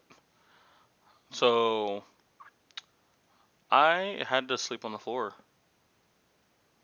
That's just the way it was. I lost. Now, the thing I don't know to this day, I don't know. So, let's say hypothetically I was to have won that match. Would he have upholded that end of the bargain? Part of me says yes, part of me says no. And to this day, I will honestly never know. Most people say, well, yeah, you just make him sleep on the floor, he lost. Like, he agreed to it. Be a man. I'm just like, yeah, but, like, I don't know if I realistically ever kind of made him sleep on the floor. Like, I don't think I'm that kind of person. So I took the floor. We actually ended up finding out there was a pull-out bed under the trundle bed, so we pulled that into the living room, and I just slept there for the first 2 days. Ended up switching with Bobby for the night and the second night and the whole third day. That was amazing, by the way, because that trundle bed was not it. Going to be completely honest with you. And he actually enjoyed it pretty well. He didn't like the firmness of the couch, and I actually enjoyed it. So match made in heaven there. But that's how the weekend started. It was not great. But again, if you look on the YouTube channel, we had lots of fun. There's a couple vlogs and stuff of the things we did. The one thing I would say is, like, at least close to where we were, there wasn't a lot of place to eat. Not that we were looking to spend a lot of money, at least I personally wasn't. The one good thing Michael did is he kind of showed me the blueprint of how to actually properly use my money when it came to food. I actually ended up just buying some stuff to make homemade tacos, and I had homemade tacos for the majority of the trip. So when it came to actually spending money on food, I actually did pretty good. The dumb thing I did is I brought breakfast food and then didn't eat breakfast outside of like the last day. So I brought a whole entire gallon because my plan was I was actually going to share food with people, and then I got told that was stupid, which ended up being stupid because everyone kind of bought stuff for themselves anyway. So yeah, I bought a whole entire gallon, two big things of cereal, and kind of all went to waste except like 2 bowls of like Frosted Flakes. So I took a massive L on that, but oh no, like I said, food portion wasn't fantastic outside of the last day. I'll go ahead and like fast forward to that. The last day we went to like a beat up style restaurant. Food was pretty good. I had some jumbo wings. So big thing about the wings is I didn't know how big they were. So I asked the waitress. She's like, "Oh yeah, they're like this big." So I'm like, "Oh, cool, cool, cool." I'm thinking they're really tiny. So I get 20. But like they were called jumbo wings, which in my head I'm like, what? No matter what she says, it doesn't matter. These wings are huge, and because I didn't really want to waste money, I ate like 12 of them, 12 or 14 of them, and gave like 2 away. Then like saved like a couple to take home. It it was expensive, but I think it was good. I think we all really enjoyed our time there. The food was good. Now the one thing I regret, and you guys would hear me talk about it, is the street food there was very very enticing. I was really wishing that we had like one more day so we could like actually walk the streets of Charlotte and experience like the nightlife. The nightlife there looked so fantastic. There were street performers, a lot of street food, a lot of people socializing, and I was just like, man, if only we had one more freaking day, we could have experienced all this. Well, obviously none of the other days did we really have time to, because we had to get up very earlier in the morning. We left at like 6 and 7 o'clock every single day to give us ample time to be prepared and stuff. But it is what it is at the end of the day. Can't really go, back on, you know what I mean? And really, like, we didn't really, like, go around the city and do anything else. Like, I'm not saying in Charlotte there wasn't nothing to do. Because, again, we were very focused. 2 people were in nationals. And then the rest of us were in the calling. So we had to make sure that we did our best. So no funny business. If you guys did end up going on ads and there was some activities, please tell me down low in the description. I would have liked to see what was there, because we do plan on going back to Charlotte. Um, as of today, the 2023 schedule did get announced that there was going to be a calling in Charlotte in, I believe, February. So we might be going to that. Who knows? So going on to actual day 1 of nationals, we have 2 people in actual nationals. We have Dakota and we have Caleb. Caleb was on Lexi and Dakota was on Oldham. He's a diehard Oldham boy. One of the best Oldhams, I would say, in the United States. Beat Michael Hamilton. Hamilton. And yes, that is his nickname. I can repeat it for you guys one more time. It's Michael Hamilton, Michael Hamilton, Michael Hamilton, Michael Hamilton, Hamilton. And if you guys know the joke, you guys know the joke. If you don't, you don't. Ain't nothing I can do for you there. But I would honestly, I'm not trying to take complete credit for someone, but Caleb did pretty good in Nats. He lost his winning into day 2, but he pretty much picked up Lexi last minute, and I mean like, I think he decided on the way, either on the way there or the day before we left, that he was going to play Lexi. And I remember the night before everything happened, I was up to him with like till like 3 a.m. Like I was breaking down every aspect of the Lexi deck, because at this point in time, I had lots of reps under my belt, and I knew the Lexi deck pretty well. Part of me wishes I actually played the Lexi deck at some point that weekend, even if it wasn't like in the calling, because how much I enjoy the deck.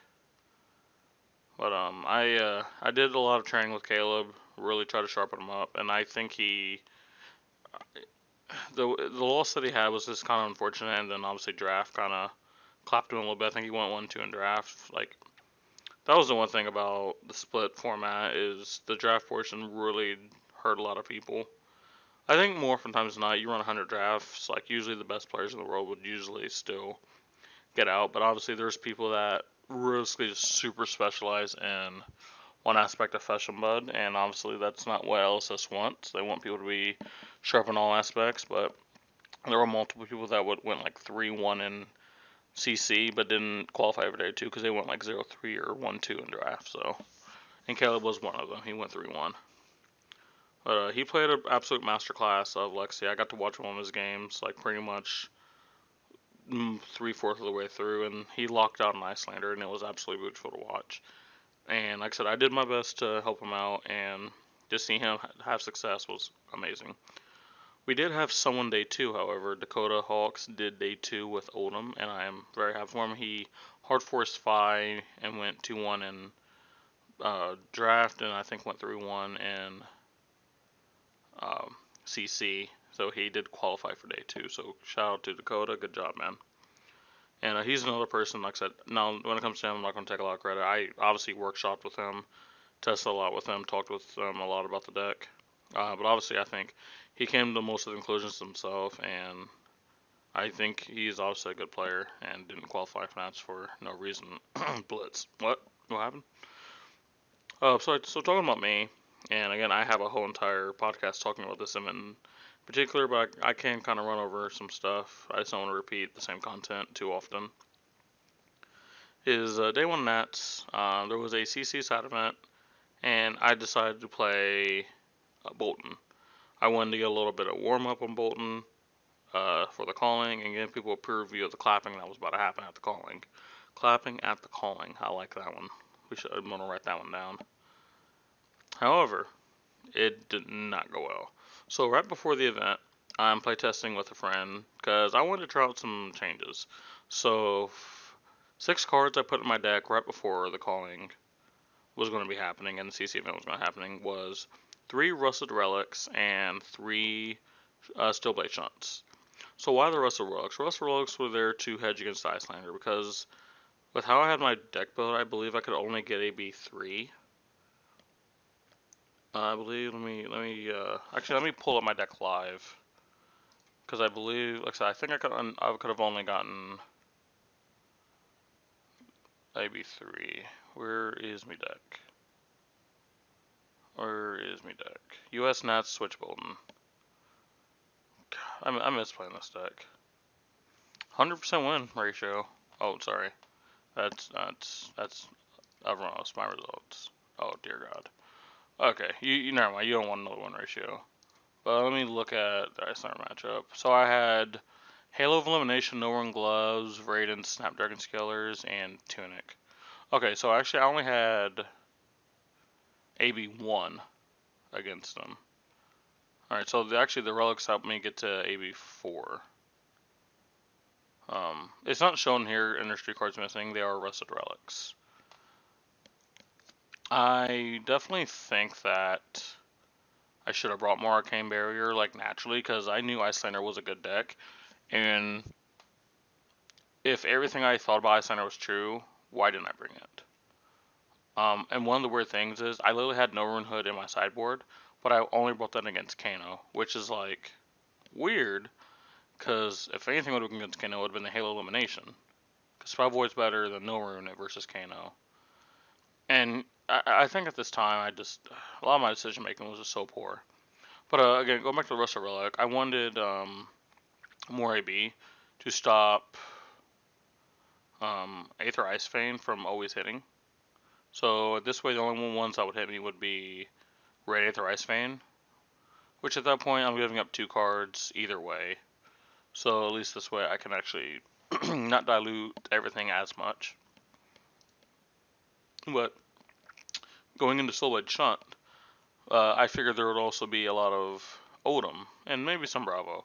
And I really thought post combo, something that could really help get over the edge would be Shunt. Because if they're trying to play like a value game and just fatigue me out, they're going to be attacking with their weapon a lot. And if I can get chip damage in that way, that they can't really avoid, I can maybe win that way. Fortunately, going into the event, I forgot to take these cards out of my deck because I was just rushing, obviously. And I go against Briar, this girl in Briar, cool girl. And she's just doing Briar things, I'm doing Bolton things. I finally get combo in hand. And all I gotta do is make it to my next turn. She attacks me, so I block, I play it safe, I'm not stupid. Like I said, I think it was like a boosted snatch or something. So then I draw my next hand, and it's Shunt and Sync Blow that I draw, and I'm like, that sucks, but you know what, I can at least block some damage. And of course, She goes, "Oh, I'm so sorry." Or, no, that was afterward. I forget exactly what she said, but she goes, "Exude for 10?" No, she goes, "Nimblism, Exude for 10." Because she already had Channel, and she had an Embodiment of Lightning last turn. And I'm just like, oh my gosh. I openly show her my hand that had Shun and Sync below, and she's like, oh my gosh. And I told her, like, yeah, this is not supposed to be my deck. She's like, it's not supposed to be my deck. I'm like, oh heck no, dude. This is bad against you. And I proceed to get absolutely booty clapped. So I give up the other cards. No longer have combo in hand. And I just got to pitch the Sabers the following turn. And I'm like, alright, you know what? It's fine. All we gotta do is draw a combo again. And lo and behold, I actually draw a combo again. But unfortunately this turn, I'm forced to block out a lot again, or I'm in danger of dying. Because at that point, my combo isn't enough to stop me from just dying on any random turn that's good. And for the rest of the game, pretty much, I'm just never able to get my feet up under me again. And I just lose. And that kind of like triggered me a lot. I'm going to be completely honest with you. I was extremely triggered. And then for the rest of the CC event, it just was bad. I think I went winless actually in the CC event, but you know what? I was like, you know what? Life sucks sometimes. It happens. No, I lied. I won round 2 because it was against a Katsu, and Katsu is bad. Katsu was bad. Not the player. The deck is just bad. But that event kind of just went by the by. I tried to get that event out of my head, but I got convinced to play sealed. So the way the vouchers worked is I pulled a package that had 3 constructed vouchers and a limited voucher. So no, 2 and 1. I'm sorry. So I had the one constructed voucher already done, and I had a limited voucher, and I had nothing to do the rest of the day. So 2 of my teammates said, "Hey, let's just play sealed. Is this yours as a voucher?" I was like, "All right, sure." It was technically free, so why not? So it was me, Bobby, and Patrick. Patrick was in the Phi seat, Bobby was in the Icelander seat, and I was in the Dromai seat. And when it came to Uprising Limited, my favorite hero to actually play was Dromai, oddly enough. And I always, and I mean always, got the exact same deck. Every single Healing Bomb, all the Embers, every single tank card I could possibly get, like the Sigil Protection Sand Covers, and I could just tank up. And it was super frustrating for a lot of people to play against, and I can understand. I usually did very well in a draft. Unfortunately, I didn't have a ton of dragons. I had like a Vincerakai, an Uvia, and like someone else, but like unfortunately, I never really got to use dragons as much as I wanted to. But going into that, I think we went like 2-2 overall. I think I won all of my matches except one. Like I said, the deck did exactly what it was supposed to do. The only times it lost was to Phi, just high rolling the hell out of me. But even the second time Phi high rolled me, I almost decked him out still. It was just because my deck was very resilient. It was just I didn't pay attention to his pitch stack. Like it was like a minor thing. Like I blocked with certain 3 blocks that I shouldn't have because I knew I was getting 2 blocks in my hand, and all I had to do was just like pass and just make sure I had the 3 blocks in my hand because I knew he had a Spreading Flames coming up because he pitched earlier in the game. But it is what it is. Things indeed do happen, and mistakes were made, but it's all good at the end of the day. I'm not too mad about it. So day 2 is where the actual calling comes in, and I told you guys I switched. I'm actually going to be playing Boltyn, and the first 3 rounds I go against Icelander and Oldhim, getting all of them to sub 5 life. And if anyone has played Boltyn, those are your worst 2 matchups are Icelander and Oldhim. Icelander, I think, is like a 0% chance to win when you're per combo, and then you go to like a 10% chance to win with Raiden. And the fact that I got 2 Icelanders sub 5 HP, one was exactly at 1. It kind of hurt me a little bit. And then same thing with Oldhim. I got Oldhim to sub 5, and none of these games did I get to combo out. I didn't get to play one Loom Ascension for any reason in these games. Especially in the Oldhim games I played that day, literally just comboing one time, the game was completely over. Because the big thing that I was practicing going into Nats was playing post combo. But the issue with playing post combo, and again I addressed this in the podcast about it, is setting up. Actually, just playing post combo is kind of difficult. Because like, how do you just set that up? Do you just say, here are the cards in the graveyard, here's the life total, here you can have these cards in hand, if you want to pitch deck something you can, play from here. Like, it's not really super realistic, but like playing post combo is the most important thing with Bolton. And again, I have just never found a way to properly playtest that, which I am looking forward to eventually finding a way to properly playtest that at some point. If anyone has any ideas, please drop them in the comment section below. But starting off 03 pretty much meant like if I didn't win out, my terminal life was over.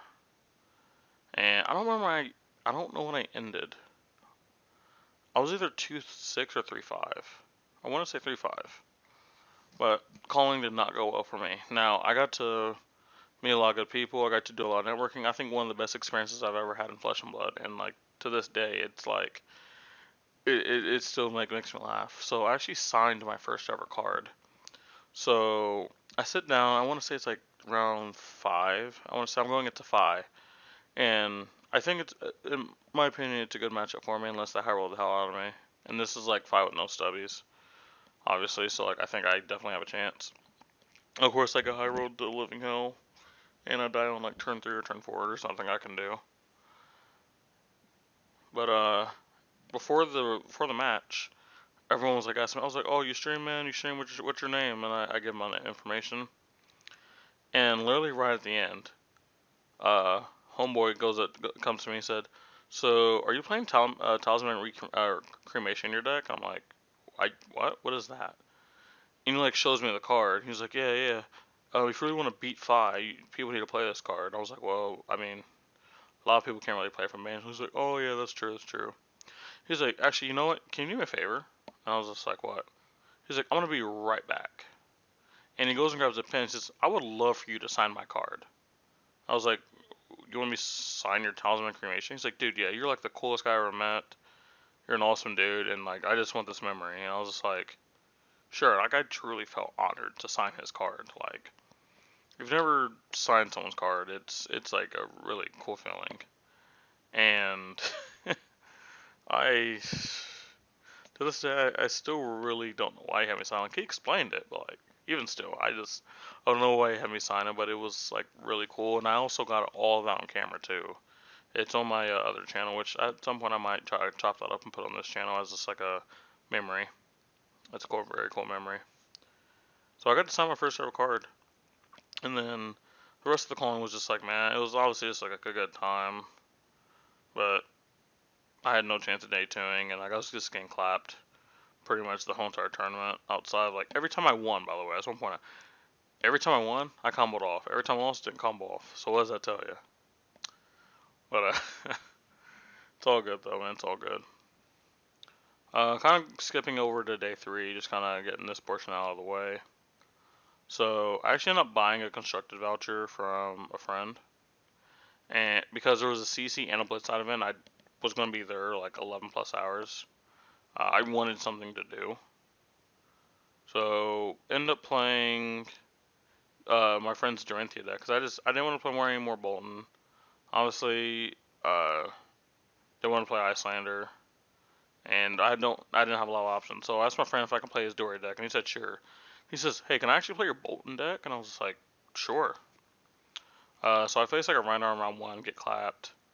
Round 2, I actually end up facing him, and I'll give a long version of what happened in that game. So I'm absolutely destroying him. Um, because like even though I don't actually have a lot of Dorinthia games, so there's a lot of minutia of the game I don't know. But like at a base level, I can tell like what plays should and could look like. I end up he ended up getting combo, and I don't know what life he was at. I don't know what life totals are, but I was sitting pretty high. I want to say, oh, I know what it was. I was at 30. I was at 35. But importantly, my arm piece had a -1 counter, so it only blocked for 1. So I said, "Caleb, have fun." He's like, "What do you mean?" He's like, "I'm not gonna block." So he ends up doing his full combo, except I blocked the 1 damage from the last one, so I'm exactly at 1 life. And I think he was either in the high teens or the low 20s. But I was like, alright, I want to see if I can actually win from here. And the funny thing is, I almost won, actually. I think I had him at like maybe 6 or 8, and with like 4 cards left in his deck, he almost fatigued. And I didn't really think about fatigue until like the last few turns, and if I would have seen it earlier, I probably could have fatigued him. And then last round was like a really fun match. I played against an Icelander. So the man could get some prizing and actually get a little bang for his buck. I just scooped to him, but we ended up playing anyway. And I had like the funniest game ever. Pretty much what happened was once I got him to like 10 life, I stopped being able to really do a lot of damage. And the thing is, I still had a lot of pumps in my deck. Like it wasn't even second cycle. I was just smashing him at the start. I had a very big health total lead. But I started getting a little nervous, so I started pitching, and I lost a lot of pressure. But I eventually got him down to 1. And for the life of me, I couldn't kill him. So here's how a turn cycle would go. I'd be like, alright, swing Dawnblade for, let's say, 6. He'd be like, block for 9. I would look at my hand. I could only pump exactly to 9. I'd be like, okay. Swing Dawnblade for 4. He'd be like, I'll block exactly 4. I'd have, like, no pump in my hand. Dude, I think the worst one. He's at 9. He's at 1, sorry. He says block 6. He had 3 2 blocks in his hand, and then an E-pot. So his hand can literally only block for 6. And I still could not get over him because I think my pump still was like a blue, and I just couldn't do enough damage. I eventually deck him out because if you're just blocking, you're eventually just gonna run into like really bad hands. So I ended up killing him obviously, but he got the extra win. So that's kind of how like my actual tournament ended when it came to CC. I ended up playing a Blitz event, and this is my first big event actually playing Icelander, which is weird because it's Blitz and how much I detest Blitz. But I think I went like 1-3. No, I went 0-4 because I gave my last opponent the win, and then I killed myself on one of them for fun. The other one I got high rolled against Fi, then I got a close game against Briar. Yeah, that's how it kind of went. But I'd say the highlight of it, right? And if anyone knows me, obviously, big Bolton player. I actually meet Josh Lau, so there's a few tournaments now afterward I met Josh Lau, but before this, never actually met Josh Lau. I never really met any of the card guys. I ended up saying what's up to a couple of the card guys there, but I didn't get to speak to all of them. I think the only one I got to talk to was Nathaniel, who obviously is like the one like I made sure I talked to because, you know, Briar, Nathaniel Crawford, you know, kind of goes hand in hand.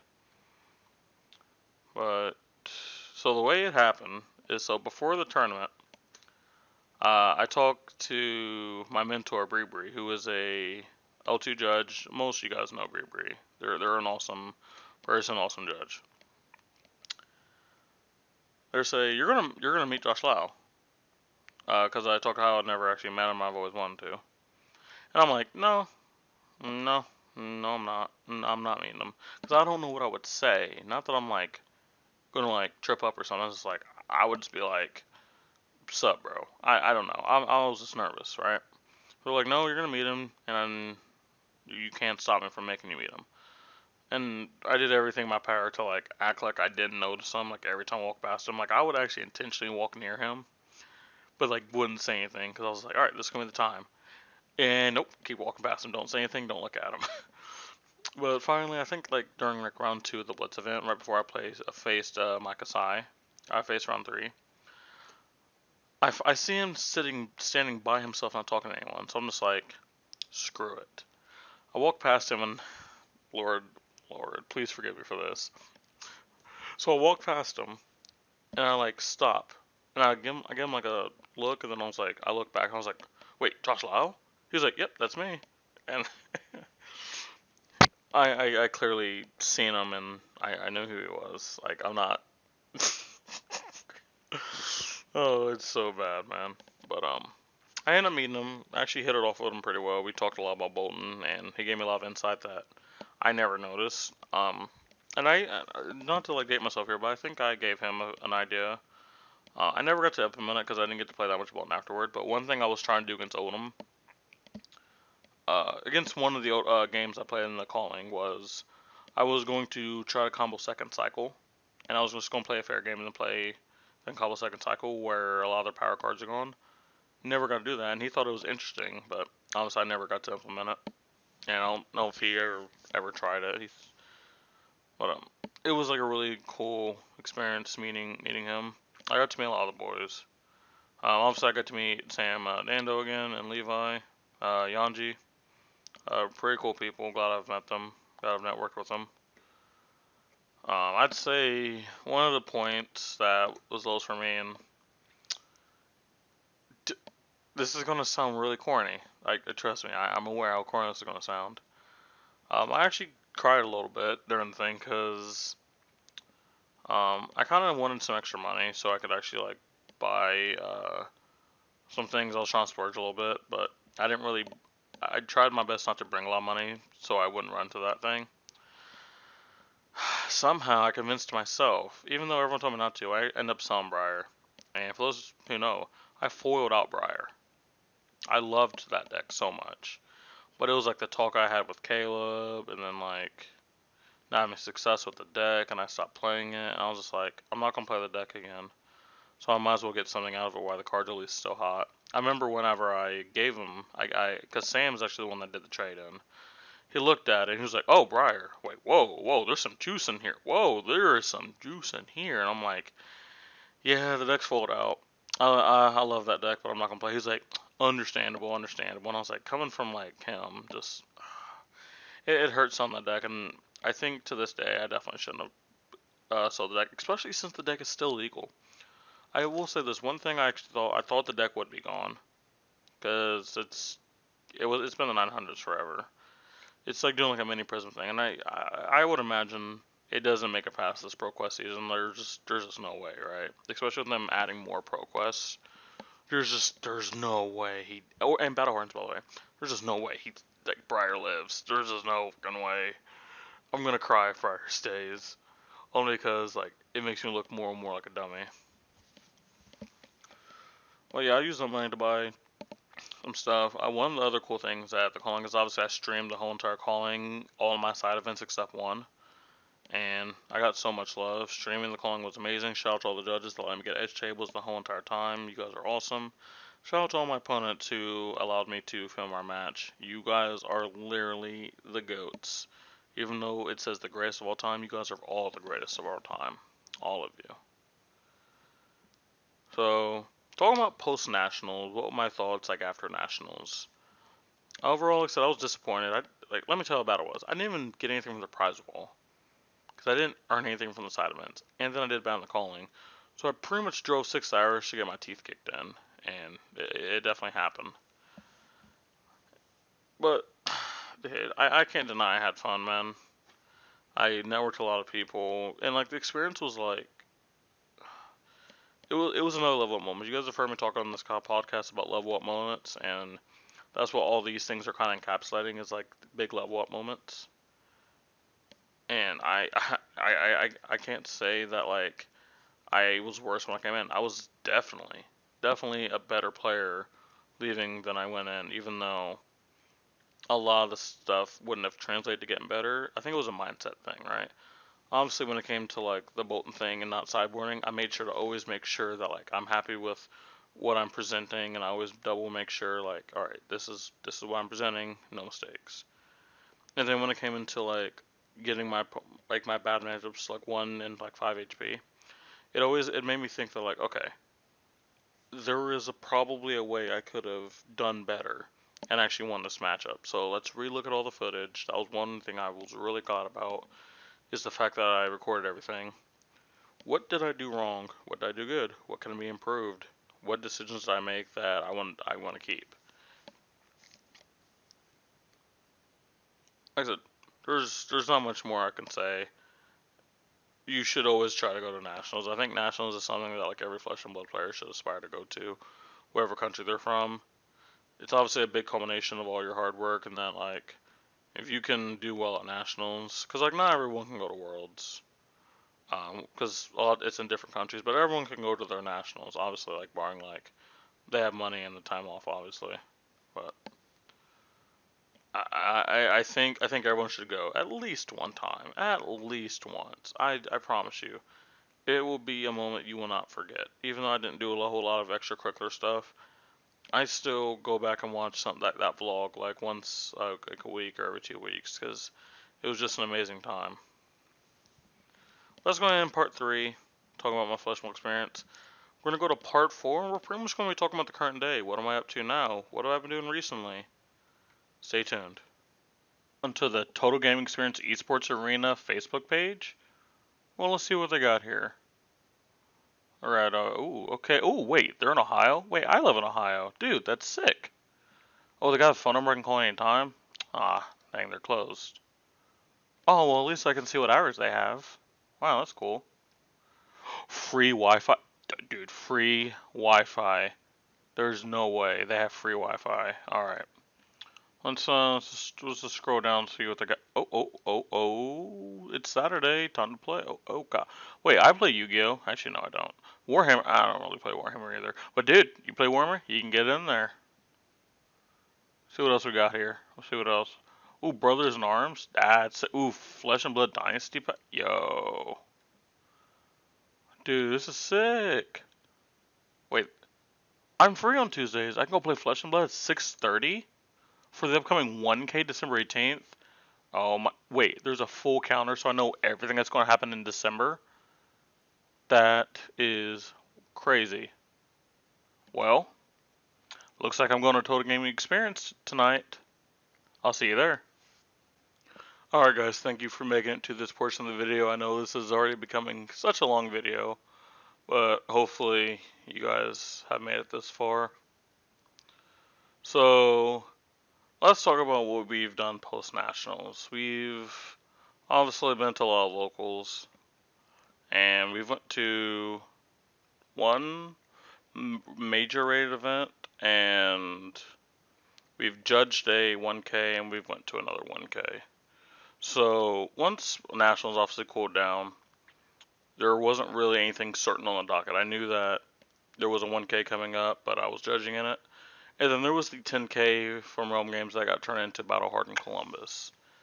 So speaking about the LGS, like the time I was going to my LGS after Nats.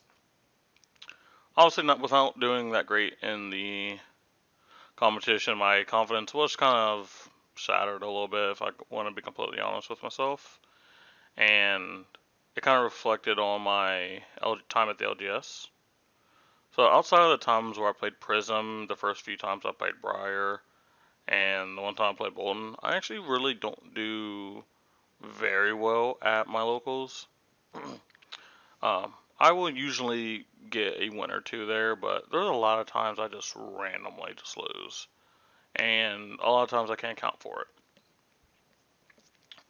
One of the big takeaways I actually got from that I didn't talk about, that I want to actually talk about here, is deck choice. So, obviously, Iyslander, gone. Bolton, gone. I wanted a deck to play. And what we stumbled upon was Control Dash. Now, Control Dash was a deck that Jacob Ball got top 4 with, and I thought it was cool. But the game that actually got me to play Control Dash was my buddy was obviously playing my Bolton deck in one of the side events at Nats. And he actually faced a very weird dash build. Now, this Control Dash build is not something I really knew was the thing. Like, I heard inklings of it, but obviously never actually seen it.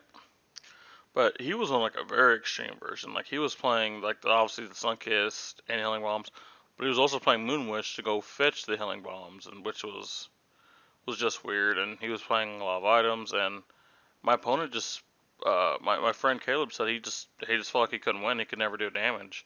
And when he was, they would just heal it back up.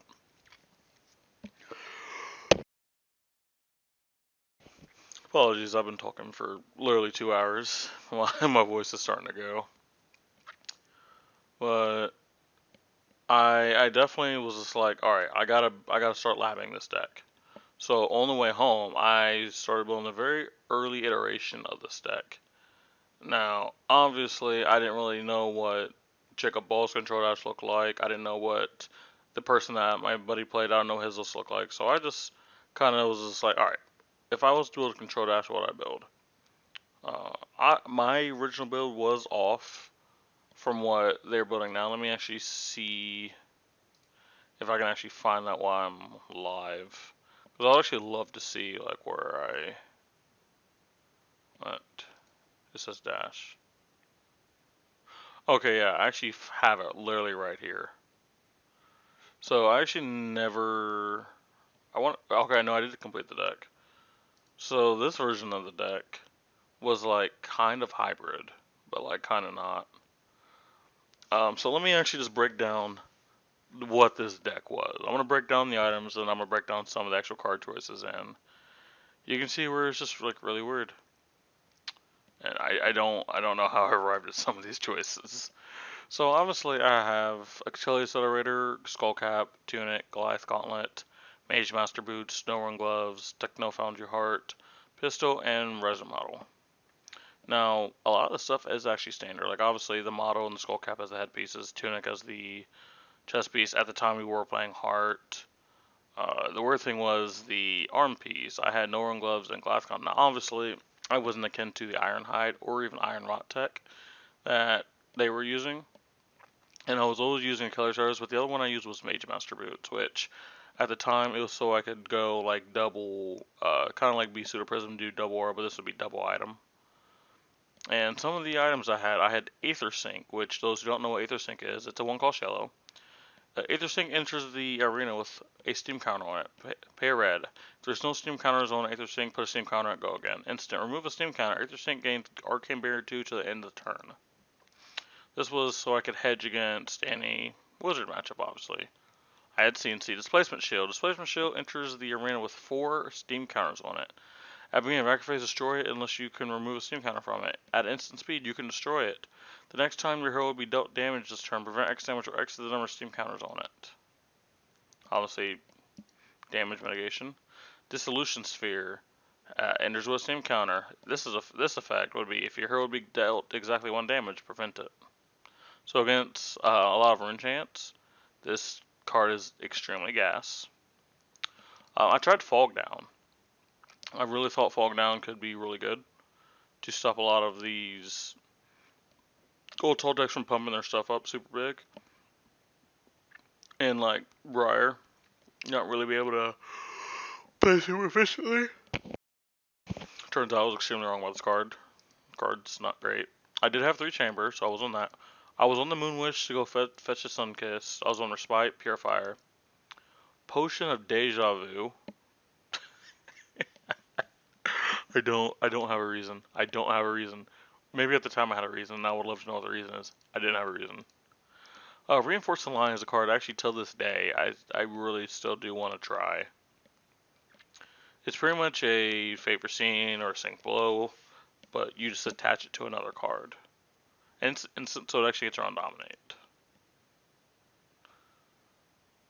We have Rise Above, which this is a 2-cost D-React that blocks for 4. But it says you can remove a card from your hand and put on top of your deck rather than pay its cost. So it can pretty much be a neg1 D-React. Rusted Relic has AB1. Silgo Solace. Signal Jammer. Each says each hero can't play more than 1 non-attack card each turn.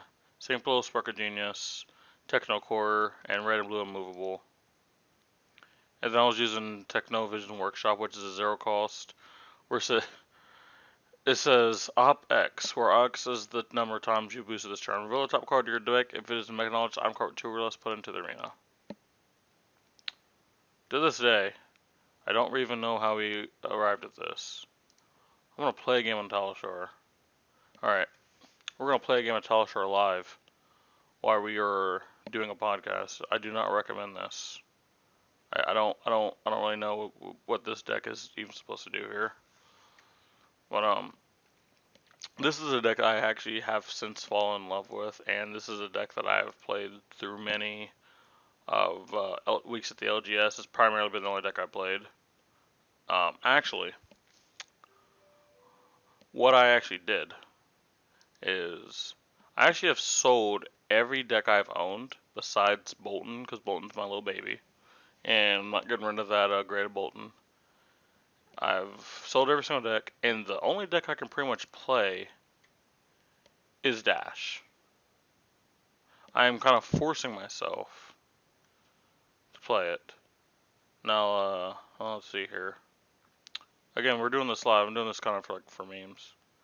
What the heck do I even do? Alright, you know what? Let's just start with Chamber. Alright, so we have Moonwish, Blue Immovable, CNC, and Aethersync. My god. Oh, forgot to play Mage Master Boots, by the way. So, like, this hand's just absolutely horrible. It's definitely not going to hit. So, I'm not. Dear god. This is so cringe, by the way. So, let's pitch Aethersync. Put a counter on Pistol. By the way, I'm sorry to whoever I'm playing right now. You're getting absolutely trolled right now.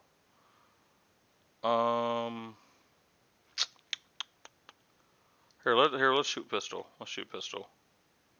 See if we can get some cards out there, because I'm trying to see if I can get this Moonwish to actually hit. Come on. Block with 2 cards like a jabroni. And then have like a no block. Actually, I think I played this guy earlier. Because he was doing Royal Dorinthia with Refract. Yeah.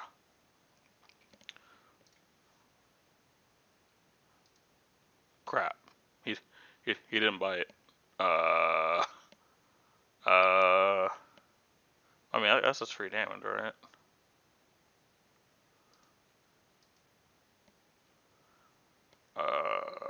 You know, F it. Break Goliath Gauntlet. Yeah, we're gonna Moonwish. We're gonna Moonwish coming for 7 here. Here we go. My opponent has absolutely no idea what's happening. He just typed LOL in the chat. Dude, it's 4 a.m. and this and you have a Dash player pitching Aethersync and CNC to play a Moonwish.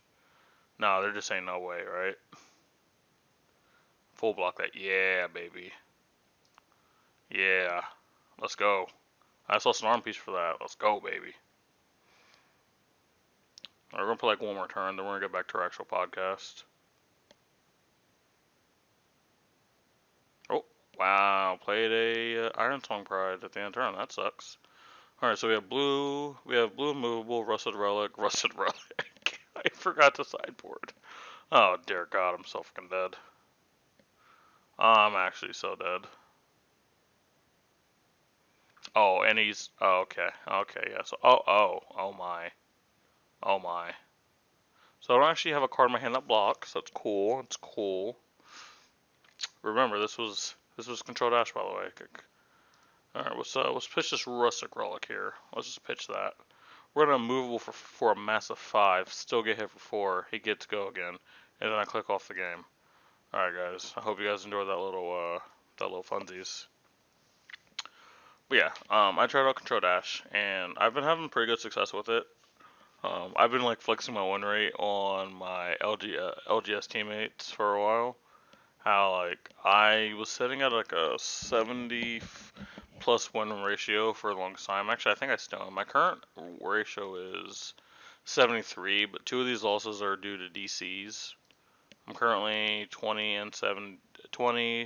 wins with 27 total games. Real sky should be 22 to 27, but yeah, so actually 74% win ratio because I can't read. Honestly, I think that's pretty fucking good.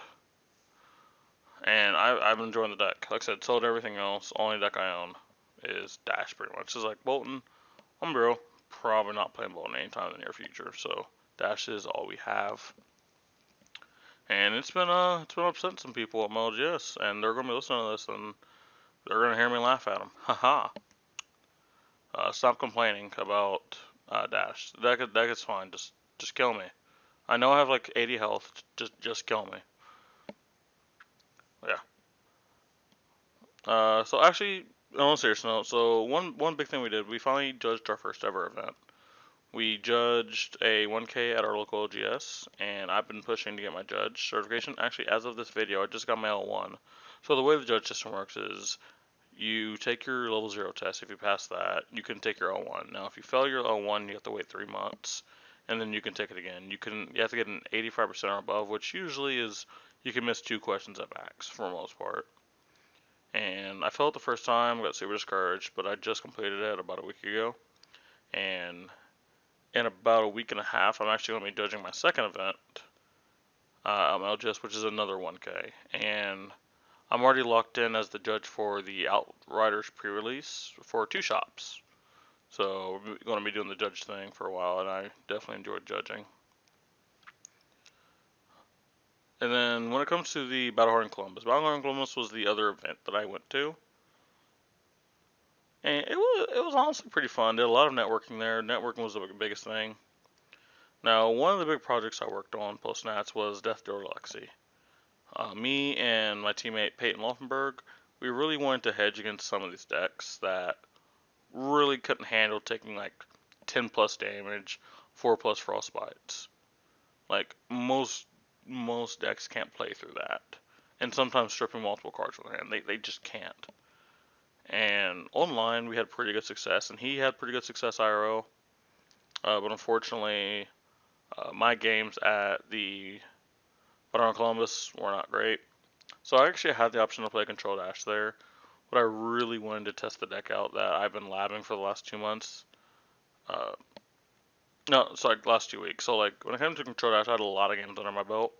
I felt pretty comfortable with the deck, but again, last 2 weeks, I was really playing the heck out of Death Door Lexi. I put like 50 or 60 games in just that last week because I really wanted to nail the deck down, and I did pretty decently. Like I actually started off 0-2, went up to 3-2, won 3 in a row. Actually beat Sam Dando, who's on Viserai, and even though it doesn't look like that big of a thing to most people, like that was one of like the big moments I've had in Flesh and Blood. It'd be akin to like, let's say your favorite person is Kobe Bryant, right? And obviously he's here, but let's say you got to like play a one-on-one against him. That'd be life changing, right? Let's say your favorite football player is Tom Brady, and you got to hang out with Tom Brady, and he was throwing you passes and stuff, or like you're actually in the NFL and you beat him like in Super Bowl or something like some of the stuff like that's gonna be absolutely nuts. And like the really like really weird thing is, I legit thought I had no chance of like winning. It was super weird. Cause like I actually the thing I messaged him after the game was because I talked to him obviously, but like I was more like mental boomed. So I just said, hey, good game. Like said thanks for the game, and I kind of walked away. I was like, hey, I had a question for you. So how did you know the game was over 3 turns prior? I remember you said that I didn't see a win because I was only at 2 and I got lucky due to your breaking at least, but that's what it looked like in my eyes. He said, since you still had flake outs and I was in dominate death total, I did brick a lot and draw horrible blocking hands against Death Dealer Lexi at 3 health. With armor, it's essentially GG. Levi and I tested this matchup a ton about a year ago, so I know what it feels like being in losing position against Death Dealer Lexi. The only way out is they don't draw no on break. And I said, I guess in context, it makes sense. About every single turn, I thought I was dead because I didn't have an AB, and it was for a while.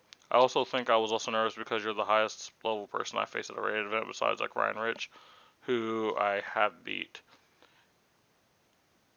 He said, yeah, ranking doesn't matter too much. People are still people. I said, it's weird though. More often than not, I'm very chill during games, making jokes, clowning, and all that stuff. But it felt different. I think I'll be mentally better next time I face someone at a high level. But just like talking about it from his perspective, I kind of understood a little bit more. That was probably my most accomplished one I've ever had, even over Ryan. Is because like Sam is just like a well-known like personality, well-known player. Got top 4 at calling in Indianapolis. Big revolution of Briar and all that stuff, and kind of like I said, probably like my favorite player. And for me to beat him, on me playing a very bad deck. Like, talk about like all the bricking and all that stuff aside, I think that is a major accomplishment and something like I will remember for a while, and I will hold over his head, even though I actually have no reason to. But you cannot stop me. Can't stop, will not stop. We ended up going, I think 4-3. I think, and obviously like the start of the tournament really affected the rest of my tournament because if I would have won early and lost later, the people I would have paired against, I would have been paired against a little bit different competition. So like the reason why it hurt me a lot is I got put into a really weird bracket with a lot of weird decks. So like the further you go to the top tables, you face mostly meta decks, and the more you go to the back players, you play people playing weird deck building decisions and like weird cheesy stuff. And unfortunately, I was still facing weird cheesy stuff. And some of I was able to beat, some of it I was not, unfortunately. What I will do say, I did take away a lot from that event, and I was still semi-confident in the deck. But unfortunately, really bad unfortunate story with this is so there was a speakeasy afterward. There was an event, and there was alcohol there. Now I'm not a big drinker, but I will casually drink if the time is right. And I did drink, and I had a couple White Claws. White Claws, honestly, not my favorite, but I was like, it's free booze, whatever. I don't remember exactly how it happened, but like I do remember putting a White Claw in my bag. But I swear I took it out when I got home because I was gonna drink it and just see how it tasted.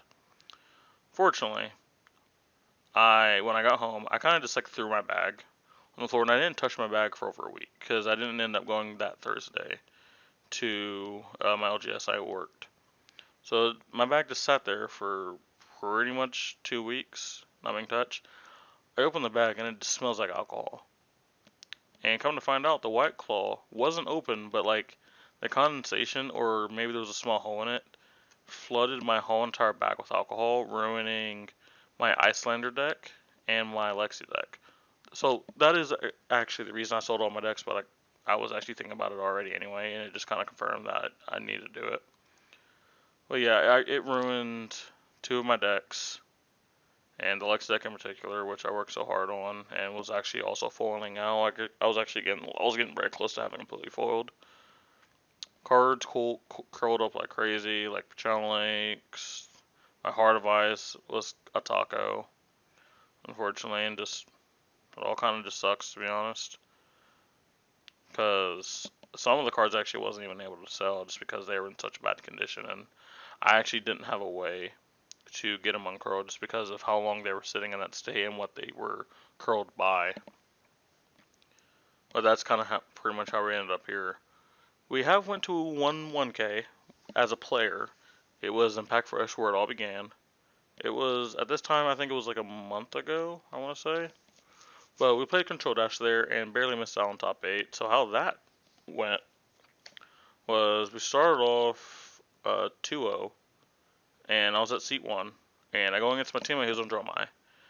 And unfortunately, I forget how Kyloria works. I totally forget that Kyloria can take items too. Because like most of the time, heroes don't play items, so it always draws a card if it hits. Well, in my mind, I'm like, okay, he's just drawing a card. Whatever, doesn't really matter. But it hits, he takes my induction chamber, and the game is pretty hard from there, and I still almost killed him. Luckily for me, I don't get there. So that was my first loss, but it's fine. I'm still 2-1 at this point. I won my round 3. Round 4, it sucks. I end up tying to one of my teammates who's newer. And the situation that came up was, and it just kind of breaks my heart because I think I definitely top 8 if I do what I probably should have. So he doesn't understand how tying works in this game and how it's actually worse than losing because he comes from Magic as I did, where tying is obviously better than loss, but thematically they made it to where tying is worse than loss. And when we get close to time, I knew for a fact I have zero chance to lose, but I actually have a chance to win. he has multiple no blocks in his deck, or if he just rolls a 2-block, I win the game. And all I needed for one of those two things to happen. But time gets called, unfortunately. And that's when I assess that situation, whether I want to draw. And I explained to him the situation. I was like, alright, if this happens, we draw. We each have one turn. Winner takes all or none, rather, depending on how it works. And he says, well, I'm not going to concede. He says, are you going to concede? I'm like, nope, let's just roll the dice. So he swings at me. Obviously, I take all of it because I'm at like 20 or something. He's playing Dorinthia. He draws all 3 blocks, so I can't kill him when he's at 1. And it kind of just sucks. So I ended up tying there. And then, I don't remember what happened last round. I don't know if I either won or lost, but I ended up getting like a few spots out of top 8, which was just absolutely heartbreaking because I think if I was going to top 8 anything, like at this point in my career, it should now have been this. I was set up for so much success, but obviously I didn't get there. 4 of my teammates did. We half the top 8 was our team, which absolutely amazing. We had a Dromai, a Bravo, a Kano. Actually, no, it might have just been 3 people. Yeah, it was just 3 people. I apologize. But it was a pretty good showing from our team, and even with everything happening, I think I played pretty well. I won multiple matches. I was at table 1 at table 4 the whole entire tournament, and for the first time, I can say that now. Obviously, there's been times where like I've ended up at those tables, but like to stay at those tables the whole entire time, pretty good, pretty good. Right now, I'm just waiting for the new year, waiting for the ProQuest season to start. I'm getting a team formed, hashtag Kingslayers. We're looking for members. We already have a few members in our Discord that are looking to grind. I'm just looking to grind next season. All I want to do is qualify. I want to get my PTI. But my ultimate goal is at least to just top 8 something. Like I said, even if I win something, I just want to top 8 something and just have that top 8 under my belt. And that's what we're going to go for. Now guys, I would love to go on, but I have now been talking for almost 2.5 hours. And I am extremely tired, so I'm going to go ahead and wrap up the podcast here. For anyone that's made it this far, thank you guys for watching. Hopefully you're the person that wins the giveaway. Actually, you know what? Hopefully I win the giveaway. You know what? I've entered myself into the giveaway. I am the number 1 seed in the giveaway, so I'm going to win. But no, in all seriousness, dude, thank you guys for watching. And thank you guys for being here for the whole entire adventure this year. This year has been a big change for me where I thought I was going to be grinding Magic, trying to qualify for the Pro Tour. And now I'm trying to qualify for the Flush and Pro Tour, and Magic is a complete afterthought to me. But if you guys are on YouTube, subscribe to the channel. We're on the road to 2 million subscribers. If you guys on Twitch, subscribe, follow the stream, you know all that. We're also on the road to 6 million on there. It's been your boy Siphon from Siphon TCG. I'll see you guys next time. Peace out.